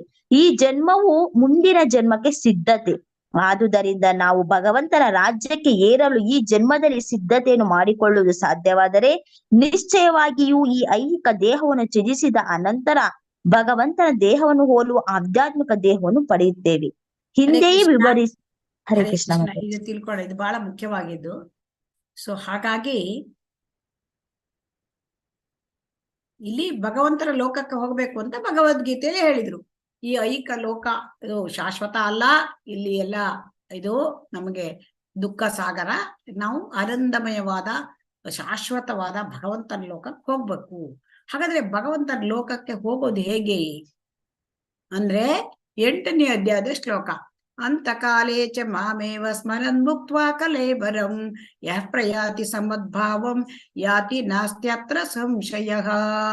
ಅಂದ್ರೆ ಅಂತ್ಯಕಾಲ, ನಾವು ದೇವರನ್ನು ಬಿಡುವಾಗ ಆ ಸಮಯದಲ್ಲಿ ಯಾರು ಭಗವಂತನನ್ನು ಸ್ಮರಿಸುತ್ತಾರೆ, ಹರೇ ಕೃಷ್ಣ ಮಹಾಮಂತ್ರವನ್ನು ಯಾರು ಹೇಳ್ಕೋತಾರೆ, ಕೃಷ್ಣನನ್ನ ನೆನಪಿಸ್ತಾರೆ, ಅವರು ಭಗವಂತನನ್ನ ಆ ಧಾಮಕ್ಕೆ ಹೋಗ್ಲಿಕ್ಕೆ ಸಂಶಯ ಇಲ್ಲ, ಅಲ್ಲಿ ಹೋಗೇ ಹೋಗ್ತಾರೆ ಅಂತ. ತನ್ನ ಮರಣದ ಹೊತ್ತಿನಲ್ಲಿ ಕೃಷ್ಣನ ರೂಪವನ್ನು ಸ್ಮರಿಸಿಕೊಳ್ಳಬೇಕು. ಮರಣದ ಹೊತ್ತಿನಲ್ಲಿ ಕೃಷ್ಣನ ರೂಪ ಸ್ಮರಣೆ ಮಾಡ್ಲಿಕ್ಕೆ ಸುಲಭವಾ? ಹರೇ ಕೃಷ್ಣ. ಇಲ್ಲ ಮಾತಾಜಿ, ಸ್ಮರಣೆ ಬರೋದಿಲ್ಲ. ಯಾರ ಸ್ಮರಣೆ ಬರುತ್ತೆ ಮರಣದ ಹೊತ್ತಿನಲ್ಲಿ? ಮಕ್ಕಳು ಪ್ರೀತಿ ಪಾತ್ರ ಇರ್ತಾರೆ, ಅವ್ರ ಜ್ಞಾಪಕ ಬರುತ್ತೆ. ನಮಗೆ ಪ್ರೀತಿ ಪಾತ್ರರಾದವ್ರು ಯಾರು ಹಾಗಾದ್ರೆ? ಇಲ್ಲಿ ಐಹಿಕ ಸಂಬಂಧಿಗಳು, ಗಂಡ ಹೆಂಡತಿ, ಮಕ್ಕಳು, ತಂದೆ ತಾಯಿ ಮಾತಾಜಿ. ಅವ್ರನ್ನೇ ನೆನಪು ಮಾಡ್ಕೊಂಡ್ಬಿಡ್ತೇವೆ ನಾವು. ನಮಗೆ ಭಗವಂತನ ನೆನಪೇ ಬರೋದಿಲ್ಲ. ಇಲ್ಲಿ ಏನ್ ಹೇಳ್ತಾರೆ? ನಾವು ಕೃಷ್ಣನ ರೂಪವನ್ನು ಸ್ಮರಿಸಬೇಕು, ಕೃಷ್ಣನ ನಾಮವನ್ನು ಹೇಳ್ಬೇಕು, ನೆನಪು ಮಾಡ್ಕೋಬೇಕು. ಸೊ ಅಂದ್ರೆ ನಮ್ಮ ಬಾಯಲ್ಲಿ ಹರೇ ಕೃಷ್ಣ ಮಂತ್ರ ಬರಬೇಕು, ನಮ್ಮ ಕಣ್ಣಲ್ಲಿ ಕೃಷ್ಣನ ರೂಪ ಬರಬೇಕು. ಆದ್ರೆ ಸಾಯುವ ಸಮಯದಲ್ಲಿ ಅವ್ರು ಹೇಳ್ತಾರೆ ಏನಂದ್ರೆ, ಕುಲಶೇಖರ, ರಾಜ ಕುಲಶೇಖರ ಹೇಳ್ತಾರೆ, ಸಾಯುವ ಸಮಯದಲ್ಲಿ ನಮ್ಮ ಅವಸ್ಥೆ ಹೇಗಿರುತ್ತೆ ಅಂದ್ರೆ ಗಂಟಲು ಬಿಗಿದಿರುತ್ತೆ, ಕಫ ಕಟ್ಟಿರುತ್ತೆ, ನಮಗೆ ಮಾತಾಡೋ ಶಕ್ತಿ ಇರೋದಿಲ್ಲ, ಆಮೇಲೆ ನೆನಪಿನ ಶಕ್ತಿ ಇರೋದಿಲ್ಲ, ಸ್ಮರಣೆ ಬರೋದಿಲ್ಲ. ಹೀಗೆಲ್ಲ ಆಗತ್ತೆ. ಅದಕ್ಕೆ ರಾಜ ಕುಲಶೇಖರ ಏನ್ ಹೇಳ್ತಾರೆ, ನಾನು ಈಗಲೇ ನನ್ನ ಮನಸ್ಸು ನಿನ್ನ ಪಾದ ಕಮಲದಲ್ಲಿ ತಟ್ಟಿ ಹೋಗಿದೆ, ನನ್ನ ಮನಸ್ಸೀಗ ನೆಟ್ಟಿ ಹೋಗಿದೆ. ಹೇಗೆ ಕೇಳಿದ್ರೆ, ಆ ಹಂಸ ಅದು ಕಮಲದ ದಂಟಲ್ಲಿ ಅದು ಅದನ್ನ ಆನಂದವಾಗಿರ್ತದೆ. ಅದು ಕಮಲದ ದಂಟಲ್ಲಿ ಅದನ್ನ ಹುಡ್ಕೋತ ಅಲ್ಲಿ ಆನಂದವಾಗಿರುತ್ತೆ. ಹಾಗೆ ಕೃಷ್ಣ, ನಿನ್ನ ಪಾದ ಕಮಲದಲ್ಲಿ ನನ್ನ ಮನಸ್ಸು ನೆಟ್ಟಿದೆ, ಈಗಲೇ ನನ್ನನ್ನು ತಗೊಂಡು ಹೋಗ್ಬಿಡು. ನನ್ನ ಮನಸ್ಸು ಈಗ ನೆಟ್ಟಿದೆ, ಮುಂದೆ ಗೊತ್ತಿಲ್ಲ ನಂಗೆ, ಸಾವಿನ ಸಮಯದಲ್ಲಿ ನನ್ನ ಮನಸ್ಸು ಪರಿಸ್ಥಿತಿ, ದೇಹ ಪರಿಸ್ಥಿತಿ ಹೇಗಿರುತ್ತೆ ಗೊತ್ತಿಲ್ಲ. ಸೊ ಹಾಗಾಗಿ ಇಲ್ಲಿ ನಮಗೆ ಭಗವಂತ ಏನ್ ಹೇಳಿದ್ದಾರೆ, ಅಂತ್ಯಕಾಲದಲ್ಲಿ ನನ್ನನ್ನು ಸ್ಮರಣೆ ಮಾಡು, ಅಂತೆ ನಾರಾಯಣ ಸ್ಮೃತಿ. ಕರೆಯ ಕಾಲದಲ್ಲಿ ನಂಗೆ ನಾರಾಯಣ ಭಗವಂತ ಕೃಷ್ಣ ನೆನಪು ಮಾಡ್ಬೇಕು, ಆದ್ರೆ ನಮ್ಮ ಹತ್ರ ಆಗ್ತಾ ಇಲ್ಲ. ಸೊ ಅದನ್ನ ಮಾಡ್ಬೇಕಾದ್ರೆ ಹಾಗಾದ್ರೆ ಹೇಗೆ ಪಡ್ಕೊಳ್ಬೇಕು ಅಂದ್ರೆ, life is N examination, death is life is A preparation, death is N examination. ನೋಡಿ, ಎಕ್ಸಾಮಿನೇಷನ್ ನಾವು ಪ್ರಿಪೇರ್ ಆಗ್ತೀವೋ ಇಲ್ವೋ? ಆಗ್ತೇವೆ ಮಾತಾಜಿ, ಪ್ರಿಪೇರ್ ಆಗ್ತೀವಿ. ಆದ್ರೆ ಇಲ್ಲಿ ಸಾವು ಹೇಳುದು ಎಕ್ಸಾಮಿನೇಷನ್ ಅಂತೆ, ಅದಕ್ಕೆ ನಾವು ಪ್ರಿಪೇರ್ ಆಗ್ತಾ ಇದ್ದೇವಾ? ಇಲ್ಲ ಮಾತಾಜಿ. ಸಾವು ಅಂದ್ರೆ ಅದರ ಹೆಸರೇ ತೆಗಿಬಾರ್ದು ಅಂತ ಹೇಳ್ತಾರೆ ಅಲ್ವಾ? ಅಪಶಕುನ ಅಂತ ಹೇಳ್ತಾರೆ. ಅಪಶಕನ, ಸಾವಿನ ವಿಚಾರವನ್ನೇ ಮಾತಾಡಬಾರ್ದು. ಯಾಕೆ ಹರೇ ಕೃಷ್ಣ. ಸೊ ಹಾಗಾಗಿ ಇಲ್ಲಿ ಏನ್ ಹೇಳ್ತಾರೆ ಅಂತಂದ್ರೆ, ಭಗವದ್ಗೀತೆಯಲ್ಲಿ ಕೃಷ್ಣ ಸಾವಿನ ಸಮಯದಲ್ಲಿ ಭಗವಂತನ ರೂಪವನ್ನು ನೆನ್ಪಿಟ್ಕೋ, ಅದನ್ನ ರೂಪವನ್ನು ಸ್ಮರಣೆ ಮಾಡು, ಭಗವಂತನ ನಾಮವನ್ನು ಸ್ಮರಿಸು, ಅದನ್ನ ಹೇಳು. ಹಾಗಾದ್ರೆ ಹೇಗ್ ಬರುತ್ತೆ? ನಾವು ಜನ್ಮ ಬಿಟ್ಟಿಡಿ ಭಗವಂತನ ಬಗ್ಗೆ ಏನು ಮಾಡದೆ ಹಾಗೆ ಜೀವನ ಕಳ್ಕೊಂಡು ಹೋದ್ರೆ. ಸೊ ಹಾಗಾಗಿ life is A preparation, death is N examination. ಆ ಎಕ್ಸಾಮಿನೇಷನ್ ಪಾಸ್ ಆದ್ರೆ ನಮಗೆ ಭಗವಂತನ ರೂಪ ಮತ್ತೆ ಭಗವಂತನ ನಾಮ ಬಾಯಲ್ಲಿ ಬಂದ್ರೆ, ಭಗವಂತನ ರೂಪ ನಮ್ಮ ಸ್ಮರಣೆಗೆ ಬಂದ್ರೆ ನಾವು ಭಗವಂತನ ಲೋಕಕ್ಕೆ ಹೋಗ್ತೇವೆ. ಸೊ ಹಾಗಾಗಿ ಅದು ಬರ್ಬೇಕಾದ್ರೆ ಇಡೀ ಜೀವನ ಬಿಟ್ಟಡಿ ಕೃಷ್ಣ ಪ್ರಜ್ಞೆಯಲ್ಲಿ ಭಕ್ತಿ ಸೇವೆ ಮಾಡಬೇಕು. ಕೃಷ್ಣ ಪ್ರಜ್ಞೆಯಲ್ಲಿ ಪ್ರತಿ ದಿವಸ ಭಕ್ತಿ ಸೇವೆ ಮಾಡಿದ್ರೆ ಹರಿನಾಮ ಸಂಕೀರ್ತನೆ ಮಾಡೇ ಮಾಡ್ತೇವೆ. ಸೊ ಹಾಗಾಗಿ ಅಲ್ಲಿ ಜಪ ಮಾಡೇ ಮಾಡ್ತೇವೆ. ಆವಾಗ ಅದು ಮಾಡಿ ಮಾಡಿ ಮಾಡಿ ಮಾಡಿ ಭಕ್ತಿ ಸೇವೆ ಮಾಡಿ ಮಾಡಿ ಮಾಡಿ ಮಾಡಿ ಮಾಡಿ ಆಮೇಲೆ ಭಗವಂತ ನಮಗೆ ನಾವು ಯಾವುದೇ ಕಂಡೀಷನ್ ಅಲ್ಲಿ ಇದ್ರು ಆ ಒಂದು ಭಗವಂತನ ಭಕ್ತಿ ಸೇವೆಯನ್ನು ಜೀವಮಾನ ಇಡೀ ಮಾಡಿರ್ತಾರೋ ಆ ಭಗವಂತ ತನ್ನಿಂದ ತಾನೇ ಆ ನೆನಪು ಕೊಡ್ತಾನಂತೆ. ಸೊ ಹಾಗಾಗಿ ಅಲ್ಲಿ ಹೇಳಿದ್ದಾನೆ 15ನೇ ಅಧ್ಯಾಯದಲ್ಲಿ ನಾನೇ ಎಲ್ಲರಿಗೂ ನೆನಪು ಕೊಡ್ತಕ್ಕಂಥವನು ಶಕ್ತಿ, ನೆನಪಿನ ಶಕ್ತಿನೂ ನಾನೇ ಹೇಳಿದ್ದಾನೆ. ಸೊ ನಮಗೆ ನೆನಪೇ ಇರೋದಿಲ್ಲ ಅಂತ ಹೇಳ್ತೇವಲ್ಲ, ಅದಕ್ಕೆ ನೆನಪಿನ ಶಕ್ತಿ ಬರ್ಬೇಕಾದ್ರೆ ಭಗವಂತನ ಭಕ್ತಿ ಸೇವೆ ಮಾಡಬೇಕು. ಹಾಗಾಗಿ ತನ್ನ ಮರಣದ ಸಮಯದಲ್ಲಿ ಕೃಷ್ಣನ ರೂಪವನ್ನು ಸ್ಮರಿಸಿಕೊಳ್ಳೋದು. ಸೊ ಹಾಗಾದ್ರೆ ಭಗವಂತನ ಲೋಕಕ್ಕೆ ಹೋಗುವುದು ಹೇಗೆ ಕೂಡ ಭಗವದ್ಗೀತೆ ಹೇಳಿದೆ ನಮಗೆ. ಭಗವಂತನ ಲೋಕ ಆನಂದಮಯವಾದದ್ದು, ಶಾಶ್ವತವಾದದ್ದು ಹೇಳಿದೆ. ಈ ಲೋಕದ ಇದು ದುಃಖಾಲಿ ಅಂತಲೂ ಹೇಳಿದೆ. ಹಾಗಾಗಿ ಈಗ ನಮಗೆ ಬಿಟ್ಟಿದ್ದು ಆಯ್ಕೆ. ನಾವು ಈ ಲೋಕದಲ್ಲಿ ದುಃಖಾಲಯದಲ್ಲಿಯೇ ಇನ್ನು ಎಷ್ಟೋ ಜನ್ಮಗಳು ಕಳೀತೇನೆ ಅಂದ್ರೆ ಭಗವಂತ ಏನ್ ಹೇಳ್ತಾನೆ? ಏನು ಹೇಳೋದಿಲ್ಲ. ಆದ್ರೆ ಭಗವಂತ ಹೇಳಿದೆ, ನಿನ್ಗೆ ಅವಕಾಶ ಇದೆ, ನನ್ನ ಮನೆಗ್ ಬಾ, ನೀನು ಮತ್ತೆ ಮರಳಿ ದೇವೋತ್ತಮನ ನಿನಗೆ ಬಾ. ಭಗವಂತನಿಗೆ ನಮ್ಮ ಮೇಲೆ ಕಾಳಜಿ ಇದೆ, ಯಾಕಂದ್ರೆ ಎಲ್ಲರೂ ಭಗವಂತನ ಮಕ್ಕಳೇ. ಸೊ ಅದಕ್ಕಾಗಿ ಅವನು ಬಂದು ಇಲ್ಲಿ ಹೇಳ್ತಾನೆ, ಇಲ್ಲಿ ಬಂದು ಹೇಳಿದ್ದಾನೆ, ಕೃಷ್ಣನ ಮೂಲಕ ನಮ್ಗೆ ಭಗವದ್ಗೀತೆ ಕೊಟ್ಟಿದ್ದಾನೆ. ಸೊ ಹಾಗಾಗಿ ಮರಣದ ಸಮಯದಲ್ಲಿ ನಾವು ಭಗವಂತನ ರೂಪವನ್ನು ಸ್ಮರಿಸಿಕೊಳ್ಬೇಕು, ಕೃಷ್ಣನ ರೂಪವನ್ನು. ಆ ರೂಪವನ್ನು ಧ್ಯಾನಿಸುತ್ತಾ ದೇಹವನ್ನು ಬಿಟ್ಟವನು ಖಂಡಿತವಾಗಿ ಆಧ್ಯಾತ್ಮಿಕ ಲೋಕವನ್ನ ಪಡೆಯುತ್ತಾನೆ. ಮದ್ಭಾವಂ ಎನ್ನುವುದು ಭಗವಂತನ ಪರಮ ಸ್ವರೂಪ. ಪರಮ ಸ್ವರೂಪ ಅಂತಂದ್ರೆ ಅವನ ಆ ರೂಪ, ಆ ಭಗವಂತನ ಸಚ್ಚಿದಾನಂದ ವಿಗ್ರಹ, ಸತ್, ಚಿತ್ ಮತ್ತು ಆನಂದ. ಅವನ ರೂಪ ಸತ್ ಅಂದ್ರೆ ಶಾಶ್ವತವಾದದ್ದು, ಚಿತ್ ಅಂದ್ರೆ ಜ್ಞಾನಪೂರ್ಣವಾದದ್ದು, ಆನಂದಪೂರ್ಣವಾದದ್ದು, ಅದು ಆನಂದ ವಿಗ್ರಹ. ಯಾವಾಗಲೂ ಆನಂದದಲ್ಲಿ ಇರ್ತಾನೆ ಭಗವಂತ. ಆದ್ರೆ ನಮ್ಮ ಈಗಿನ ದೇಹ ಯಾವ ತರದ್ದು? ಅದರ ಅಪೋಸಿಟ್. ಸತ್ ಇದು ಅಸತ್, ಚಿತ್ ಇದು ಚಿತ್ ಅಲ್ಲ. ಸೊ ಅಸತ್, ಅಚಿತ್, ನಿರಾನಂದ. ಸೊ ನಮ್ಮ ಶರೀರ ಅಸತ್, ಅಚಿತ್, ನಿರಾನಂದ. ಅದ್ಯಾಕೆ? ನಮ್ಮ ಶರೀರ ಐಹಿಕ ಶರೀರ. ಆದ್ರೆ ಭಗವಂತನ ಶರೀರಕ್ಕೂ ಆತ್ಮಕ್ಕೂ ವ್ಯತ್ಯಾಸ ಇಲ್ಲ, ದೇಹಕ್ಕೂ ಆತ್ಮಕ್ಕೂ ವ್ಯತ್ಯಾಸ ಇಲ್ಲ. ಆದ್ರೆ ನಮಗೆ ನಮ್ಮ ದೇಹ ಅದು ಅಸತ್, ಅಚಿತ್, ನಿರಾನಂದ. ಆದ್ರೆ ನಮ್ಮ ಆತ್ಮ ಅದು ಸದಾ ಸಚ್ಚಿದಾನಂದ ವಿಗ್ರಹ. ಸೊ ಅದರಿಂದ ಈ ಐಹಿಕ ಜಗತ್ತಿನ ವಿಷಯವು ಪರಿಪೂರ್ಣವಾಗಿ ತಿಳಿಯೋದು. ನಮ್ಮದು ಏನು ಹೇಳ್ತಾ ಇದ್ದಾರೆ ಇಲ್ಲಿ? ಇದು ಅಸತ್, ಸತ್ತಲ್ಲ, ನಾವು ಅಸತ್, ಅದು ಸನಾತನವಲ್ಲ. ನಮ್ಮ ದೇಹ ಅಸತ್, ಅದು ಸನಾತನ ಅಲ್ಲ, ನಾಶವಾಗ್ತಕ್ಕಂಥದ್ದು. ಅದು ಚಿತ್ತಲ್ಲ, ಜ್ಞಾನಪೂರ್ಣ ಅಲ್ಲ, ಅಜ್ಞಾನಪೂರ್ಣ. ತುಂಬಾ ಚೆನ್ನಾಗಿ ಹೇಳಿದ ನೋಡಿ. ನಾವು ಅಜ್ಞಾನದಲ್ಲಿ ಇದ್ದೇವೆ, ಚಿತ್ತಲ್ಲ, ನಾವು ಅಜ್ಞಾನ. ನಮಗೆ ಏನು ಅಂತಲೇ ಗೊತ್ತಿಲ್ಲ. ನಾವು ಕತ್ತಲೆಯಲ್ಲಿದ್ದೇವೆ, ಅದೇ ನಮಗೆ ಗೊತ್ತಿಲ್ಲ. ನಾವು ಕಷ್ಟದಲ್ಲಿದ್ದೇವೆ, ಇದನ್ನು ಒಪ್ಕೊಳ್ಳೋದಿಲ್ಲ ನಾವು, ಅದೇ ಅಜ್ಞಾನ. ನಮಗೆ ಅಜ್ಞಾನ, ಕತ್ತಲೆಯ ಕೂಪ, ಮಾಯಾ ಪ್ರಪಂಚದಲ್ಲಿದ್ದೇವೆ. ನಮಗೆ ಆಧ್ಯಾತ್ಮಿಕ ಜ್ಞಾನದ ವಿಷಯ ತಿಳಿಯೋದು, ಅದಕ್ಕೆ ಅಜ್ಞಾನ. ನಮಗೆ ಜ್ಞಾನ ಅಂದ್ರೆ ಏನು? ಯಾವ ಜ್ಞಾನ ಭಗವಂತನ ಲೋಕಕ್ಕೆ ನಮ್ಮನ್ನು ಕರ್ಕೊಂಡು ಹೋಗ್ತದೆ ಅದು ಜ್ಞಾನ. ಇಲ್ಲಿ ಅಜ್ಞಾನ. ಅಜ್ಞಾನ ಅಂದ್ರೆ ಯಾವುದು? ಆಧ್ಯಾತ್ಮಿಕ ರಾಜ್ಯದ ವಿಷಯ ನಮಗೆ ಗೊತ್ತಿಲ್ಲ, ಅದಕ್ಕೆ ಅಜ್ಞಾನ. ನಮಗೆ ಎಷ್ಟು ಐಹಿಕ ಡಿಗ್ರಿಗಳಿದ್ರೆ ಏನು ಪ್ರಯೋಜನ ಇಲ್ಲ, ಯಾಕಂದ್ರೆ ಆಧ್ಯಾತ್ಮಿಕ ಜ್ಞಾನ ಇಲ್ಲದಿದ್ರೆ ಅದು ಅಜ್ಞಾನ. ಸೊ ಹಾಗಾಗಿ ನಮ್ಮದು ಅಸತ್ ಮತ್ತೆ ಚಿತ್ತಲ್ಲ, ಮತ್ತೆ ನಾವದು ಅಜ್ಞಾನಿ, ಅಜ್ಞಾನಪೂರ್ಣ. ಮತ್ತೆ ಈ ದೇಹ ನಿರಾನಂದ. ನಿರಾನಂದ ಅಂದ್ರೆ ದುಃಖಮಯ, ಆನಂದ ಇಲ್ಲ, ದುಃಖಮಯ ದೇಹ, ನಮಗೆ ದುಃಖಮಯವಾದ ಶರೀರ. ಸೊ ಹಾಗಾಗಿ ಈ ಐಹಿಕ ಜಗತ್ತಿನ ವಿಚಾರವೂ ಕೂಡ ನಮಗೆ ಪೂರ್ಣ ಗೊತ್ತಿಲ್ಲ. ನಮಗೆ ಗೊತ್ತಿದೆಯಾ ಐಹಿಕ ಜಗತ್ತಿನ ವಿಚಾರ ಪೂರ್ಣವಾಗಿ? ಇಲ್ಲ ಮಾತಾಜಿ. ಐಹಿಕ ಜಗತ್ತಿನ ವಿಚಾರವೂ ಪರಿಪೂರ್ಣ ಗೊತ್ತಿಲ್ಲ, ಭಗವಂತನ ಲೋಕದ ಬಗ್ಗೆ ಏನೂ ಗೊತ್ತಿಲ್ಲ. ನಾವು ಇದು ನಮ್ಮ ದೇಹ ದುಃಖಮಯವಾಗಿದೆ. ಸೊ ಈ ಐಹಿಕ ಜಗತ್ತಿನಲ್ಲಿ ನಾವು ಅನುಭವಿಸುವ ಎಲ್ಲ ದುಃಖಗಳ ಮೂಲ ದೇಹ. ಸೊ ಹಾಗಾಗಿ ಇದು ನಾವು ತಿಳ್ಕೊಳ್ಬೇಕು. ಈ ದೇಹ ಅಶಾಶ್ವತವಾದ ದೇಹ, ಅಸತ್ ಮತ್ತೆ ಅಜ್ಞಾನ ಮತ್ತೆ ನಿರಾನಂದದ ಈ ದೇಹದೊಳಗೆ ನಾವು ಇದ್ಕೊಂಡು ಎಲ್ಲ ಕಷ್ಟಗಳನ್ನು ಅನುಭವಿಸ್ಲಿಕ್ಕೆ ಇದೇ ಕಾರಣ, ದೇಹವೇ ಕಾರಣ. ಯಾಕೆ? ಈ ದೇಹವು 3 ಗುಣಗಳಿಗೆ ಒಳಪಟ್ಟಿದೆ, ಅದನ್ನ ದೇಹವೇ ಕಾರಣ. ಶ್ರೀಕೃಷ್ಣನ, ದೇವೋತ್ತಮ ಪರಮ ಪುರುಷನಾದ ಶ್ರೀಕೃಷ್ಣನನ್ನು ಸ್ಮರಿಸುತ್ತಾ ಯಾವನು ದೇಹವನ್ನು ಬಿಡುವನೋ ಅವನು ಕೂಡಲೇ ಸಚ್ಚಿದಾನಂದ ದೇಹವನ್ನು ಪಡಿತಾನೆ. ಈಗ ನಮಗೆ ಏನಾಗಿದೆ? ನಮ್ಮ ಶರೀರ ಸಚ್ಚಿದಾನಂದವಾಗಿಲ್ಲ. ಸೊ ಅದಕ್ಕಾಗಿ ನಾವು ಸಚ್ಚಿದಾನಂದ ಶರೀರವನ್ನು ಪಡ್ಕೊಳ್ಬೇಕು ಭಗವಂತನ ಲೋಕಕ್ಕೂ. ಸೊ ಭಗವಂತನ ಲೋಕಕ್ಕೆ ನಾವು ಹೋಗುದಾದ್ರೆ ಅಲ್ಲಿ ಸಚ್ಚಿದಾನಂದ ಶರೀರವನ್ನು ನಾವು ಪಡ್ಕೊಳ್ಬೇಕು ಅಂದ್ರೆ ನಾವು ಭಗವಂತನ ರೂಪವನ್ನು ಸ್ಮರಿಸಬೇಕು. ಆ ರೂಪವನ್ನು ಸ್ಮರಿಸುತ್ತಾ ದೇಹ ಬಿಟ್ರೆ ಅವನು ಭಗವಂತನ ಲೋಕಕ್ಕೆ ಹೋಗ್ತಾನೆ. ನೋಡಿ, ಭೀಷ್ಮರು ಅವರು ಭಗವಂತನನ್ನು ನೋಡ್ತಾ, ಪ್ರತ್ಯಕ್ಷವಾಗಿ ನೋಡ್ತಾ ಅವರು ದೇಹವನ್ನು ಬಿಟ್ಟಿದ್ದಾರೆ. ಇಲ್ಲಿ ನಮಗೇನ್ ಹೇಳ್ತೇವೆ, ಭಗವಂತನನ್ನು ನೋಡೋದು ಪ್ರತ್ಯಕ್ಷ ನಮಗೆ ಎಲ್ಲಿ ಸಾಧ್ಯ? ಸೊ ಹಾಗಾಗಿ ಅಟ್ಲೀಸ್ಟ್ ಭಗವಂತನನ್ನು ಸ್ಮರಿಸಿ, ರೂಪವನ್ನು ಸ್ಮರಿಸಿ ಅಂತ ನಮಗೆ ಕೊಟ್ಟಿದ್ದಾರೆ. ಹರಿದಾಸ ಠಾಕೂರರು ಶ್ರೀ ಚೈತನ್ಯ ಮಹಾಪ್ರಭುಗಳನ್ನ ಅವರ ಸನ್ನಿಧಿಯಲ್ಲಿ ಅವರ ಮುಖವನ್ನು ನೋಡುತ್ತಾ, ಮುಖ ಕಮಲವನ್ನು ನೋಡುತ್ತಾ ಅವರು ದೇಹ ತ್ಯಾಗ ಮಾಡಿದ್ದಾರೆ. ಅಂತಹದು ತುಂಬಾ ಶುದ್ಧ ಭಕ್ತರಿಗೆ ಇಂತಹದು ಸಾವು ಬರ್ಲಿಕ್ಕೆ ಸಾಧ್ಯ. ಆದರೆ ನಮ್ಮಂತವರು ಅಬದ್ಧ ಜೀವಿಗಳು. ಸೊ ಹಾಗಾಗಿ ನಾವೇನ್ ಮಾಡ್ಬೇಕು, ಭಗವಂತನ ಸ್ಮರಣೆಯನ್ನು ಮಾಡಬೇಕು ನಮ್ಮ ದೇಹದ ಕಡೆಯಲ್ಲಿ. ಆಗ ನಮಗೆ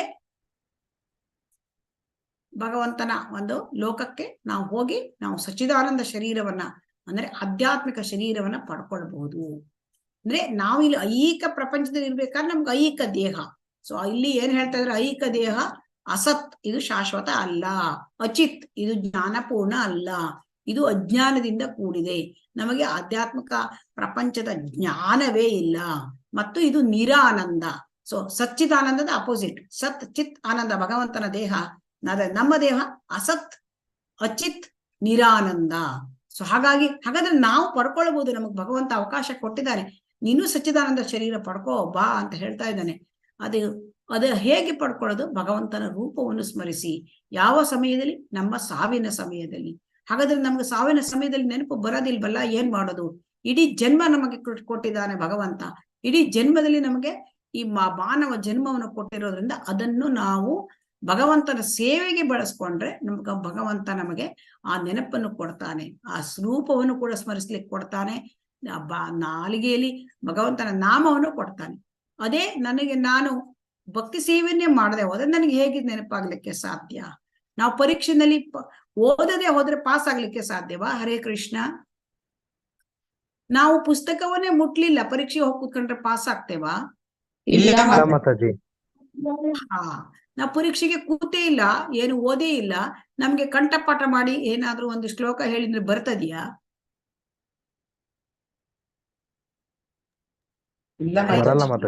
ಬರಲ್ಲ. ಹರೇ ಕೃಷ್ಣ ಹರೇ ಕೃಷ್ಣ ಕೃಷ್ಣ ಕೃಷ್ಣ ಹರೇ ಹರೇ, ಹರೇ ರಾಮ ರಾಮ ರಾಮ ಹರೇ ಹರೇ ಅಂದ್ರೆ ನಮ್ಮ ಸಾಯಕಲ್ಲಿ ಹರೇ ಕೃಷ್ಣ ಅಂತಲೇ ಬರ್ತದೆ ಬಾಯಲ್ಲಿ. ಅದನ್ನ ಮಾಡ್ಲೇ ಇಲ್ಲ ಅಂದ್ರೆ ನಮ್ಗೆ ಹೇಗ್ ಬರ್ತದೆ? ಸೊ ಹಾಗಾಗಿ ನಾವು ಪ್ರಿಪೇರ್ ಆಗಬೇಕು. ನಮ್ದು ಲೈಫ್ ಇಲ್ಲಿ ಎಕ್ಸಾಮ್, ಅದಕ್ಕೆ ರಿಸಲ್ಟ್ ಏನ್ ಬರ್ಬೇಕು? ನಮಗೆ ಸಚ್ಚಿದಾನಂದ ಶರೀರ ಸಿಕ್ಕಬೇಕು. ಸೊ ಹಾಗಾಗಿ ನಾವು ಭಕ್ತಿ ಸೇವೆ ಮಾಡಬೇಕು. ಸೊ ಭಗವದ್ಗೀತೆ ನಮ್ಗೆ ಏನನ್ನು ಕಲಿಸುತ್ತದೆ ಅನ್ನೋ ಅಂಶಗಳನ್ನ ನೀವು ನನಗೆ ನಾಳೆ ಪಟ್ಟಿ ಮಾಡಿ ಹೇಳಬೇಕು. ಭಗವದ್ಗೀತೆಯಿಂದ ನಮಗೆ ಏನು ತಿಳಿಯುತ್ತದೆ ಅಂತ, ಡೀಟೇಲ್ಸ್ ಅಲ್ಲ, ಅಂಶಗಳನ್ನ ಹೇಳಬೇಕು. ಭಗವದ್ಗೀತೆ ನಮಗೆ ಏನನ್ನು ಕಲಿಸುತ್ತದೆ ನೋಡಿ. ನಾವು ಇವತ್ತು ಎಷ್ಟು ಚೆನ್ನಾಗಿ ಕಲಿತಿದ್ದೇವೆ. ಐಹಿಕ ಲೋಕ ಅಂದ್ರೆ ಏನು, ಮತ್ತೆ ಆಧ್ಯಾತ್ಮಿಕ ಲೋಕ ಅಂದ್ರೆ ಏನು, ಐಹಿಕ ಲೋಕದಿಂದ ಆಧ್ಯಾತ್ಮಿಕ ಲೋಕಕ್ಕೆ ಹೋಗುವುದು ಹೇಗೆ. ಹರೇ ಕೃಷ್ಣ. ಇಲ್ಲಿಗೆ ಇವತ್ತು ಮುಗಿಸೋಣ. ಹರೇ ಕೃಷ್ಣ.